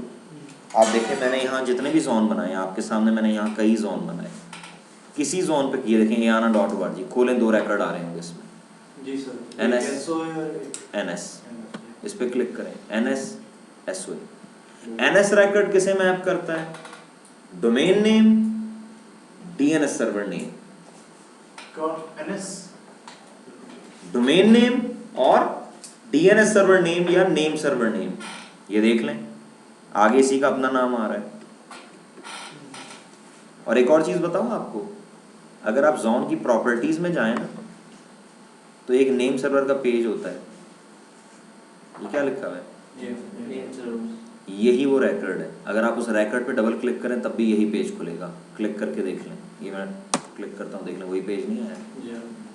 और इसी तरह अगर आप एसओए की प्रॉपर्टीज में जाएं, एसओए रैकेट क्या करता है, वो पैरामीटर्स बताता है जो इंडिकेट करते हैं कि ये जोन अथॉरिटेटिव डीएनएस सर्वर का जोन है। ठीक है, अथॉरिटेटिव डीएनएस सर्वर क्या क्या बताएगा, कोई चीज बताएं आज के लेक्चर में जो आपने पढ़ी हो, जो अथॉरिटेटिव ही बता सकता है। आज के लेक्चर में मैंने आपको एक चीज बताई है कि ये बात अथॉरिटेटिव डीएनएस सर्वर बताता है। आईपी एड्रेस दूसरा नहीं बता सकता, कैशे में से कोई डोमेन सर उसका अब वो जोन जो सा है, अगर क्या अथॉरिटेटिव ये बताएगा कि ये रैकेट कितनी देर के लिए कैशे में रखा जा सकता है? यस। ये अथॉरिटेटिव बता, तो फिर इस रैकेट की प्रॉपर्टीज में ये बातें होनी चाहिए। खोलें से, ये क्या लिखा हुआ है? Minimum default TTL 1 hours. ये डीएनएस कैशे में इतनी देर रहेगी, ये इतनी देर कैशे में किसी भी डीएनएस में जिसमें भी। बिल्कुल, समझ में आई बात? तो वो तमाम पैरामीटर्स जिनका ताल्लुक रैकेट्स की अथॉरिटी से है, वो एसओए में लिखे। ये रैकेट कितनी देर के लिए कैशे में रहेगा? अब ये तो रैकेट कैशे में रहना ही नहीं है, कैशे में तो दूसरे PC1, PC2, PC4 रहने हैं। तो जो आप यहाँ टीटीएल दे रहे हैं वही उन पे अप्लाई हो रहा है। ये देख लें 1 आवर का टीटीएल 1 आवर ही था ना। सर एक चीज, लेकिन फिर इसको डिवाइड क्यों किया है एसओए में? हो सकता है हम ये सारी settings name server record NS में दे सकते हैं। नहीं, एनएस में तो सिर्फ दो चीजें होती हैं, नेम सर्वर नेम और जो डोमेन डीएनएस उसको जो अथॉरिटेटिव डीएनएस है उसका। ठीक है। अच्छा सर, हॉटमेल में 4 आ रहे थे, इसका मतलब चारों अथॉरिटेटिव। हाँ, तो मल्टीपल डीएनएस सर्वर्स हो सकते हैं। आप चाहते हैं एक डीएनएस सर्वर डाउन भी हो जाए तो नेम रेजोल्यूशन पे इफेक्ट ना पड़े, तो आप 2 डीएनएस सर्वर, फॉल्ट टॉलरेंस। बिल्कुल लोड बैलेंसिंग भी मिलेगी, फॉल्ट टॉलरेंस भी मिलेगी। तो क्या इस तरह हो सकता है कि ये किसी नॉन अथॉरिटेटिव डोमेन का भी एसओए रिकॉर्ड नहीं, वो जिस जो जोन क्वेश्चन सही करो। हाँ मतलब मैं एक एंगल से देख लूँ तो ये बहुत अच्छा क्वेश्चन है, और उस एंगल के बगैर ये था बेकार क्वेश्चन है। क्वेश्चन क्लियर करो। एसओए इस तरीके से आपने कहा था, अगर वो डोमेन अगर वो अथॉरिटेटिव जोन है तो उसके ऊपर उसका एसओए रिकॉर्ड भी मौजूद होगा। क्या ये पॉसिबल है कि कोई मतलब इसके ऊपर वो डोमेन या फिर वो जोन एग्जिस्ट नहीं करता? मैं आपके क्वेश्चन को रिफ्रेश करता हूँ, आप बताएं, आप यही कहना चाह रहे हैं? आप ये पूछ रहे हैं कि ऐसा पॉसिबल है कि डीएनएस पे एसओए तो हो लेकिन उस जोन का वो डीएनएस अथॉरिटेटिव ना हो, ये आप कह रहे हैं? Only in one case, in case of stub zone, बस। और वो आपने क्योंकि पढ़ा नहीं, इसलिए जब आप स्टब पढ़िएगा तभी। यानी कि सर सॉरी ना आप इनके क्वेश्चन, बाकी लोगों के लिए मशवरा ये कि ना इनके क्वेश्चन पे ध्यान करें ना मेरे आंसर पे ध्यान करें, वेट करें स्टब जोन पर। मैं आप इस मुझे वेट करना बात समझ में आ गई? इनमें जो जोन, मैं एक दफा समअप करता हूँ। ए था नेम टू आईपी, पीटीआर था IP to name, C name था name to name, S R था नेम टू सर्विस, एमएक्स था name to mail server name, name to DNS, NS था name to DNS server name. ठीक है, SOA था domain name to, बल्कि इसमें यहां से लेके यहां तक सब में ये एमएक्स, एनएस, एसआरबी और एसओए, इनमें नेम टू मैं कह रहा हूं ना, नेम टू नहीं, डोमेन नेम टू, बिल्कुल ठीक है। एसआरबी था domain name to service name, required service service name के साथ बेशक ब्रैकेट में लिख लें होस्ट ऑफरिंग पर्टिकुलर सर्विस, जिस सर्विस की रिक्वेस्ट की है, बिल्कुल ठीक है। डीसी की रिक्वेस्ट की है तो डीसी की सर्विस। जी, ये तो मैं- एमएक्स में क्या था, domain name to mail server name, बिल्कुल एक्यूरेट है। एनएस में है domain name to DNS server name, और एसएओए में है domain name to authoritative parameters. सही। अथॉरिटेटिव पैरामीटर्स, कितनी देर में रिफ्रेश होगा, कितनी देर बाद रीट्राई करनी है, कितनी देर तक कैशे में रहेगा, ठीक है। रेप्लिकेशन की जरूरत है या नहीं, ये सब बातें एसओए बताएगा। Domain name to authoritative? क्या आपने कहा? Parameters. Authoritative parameters,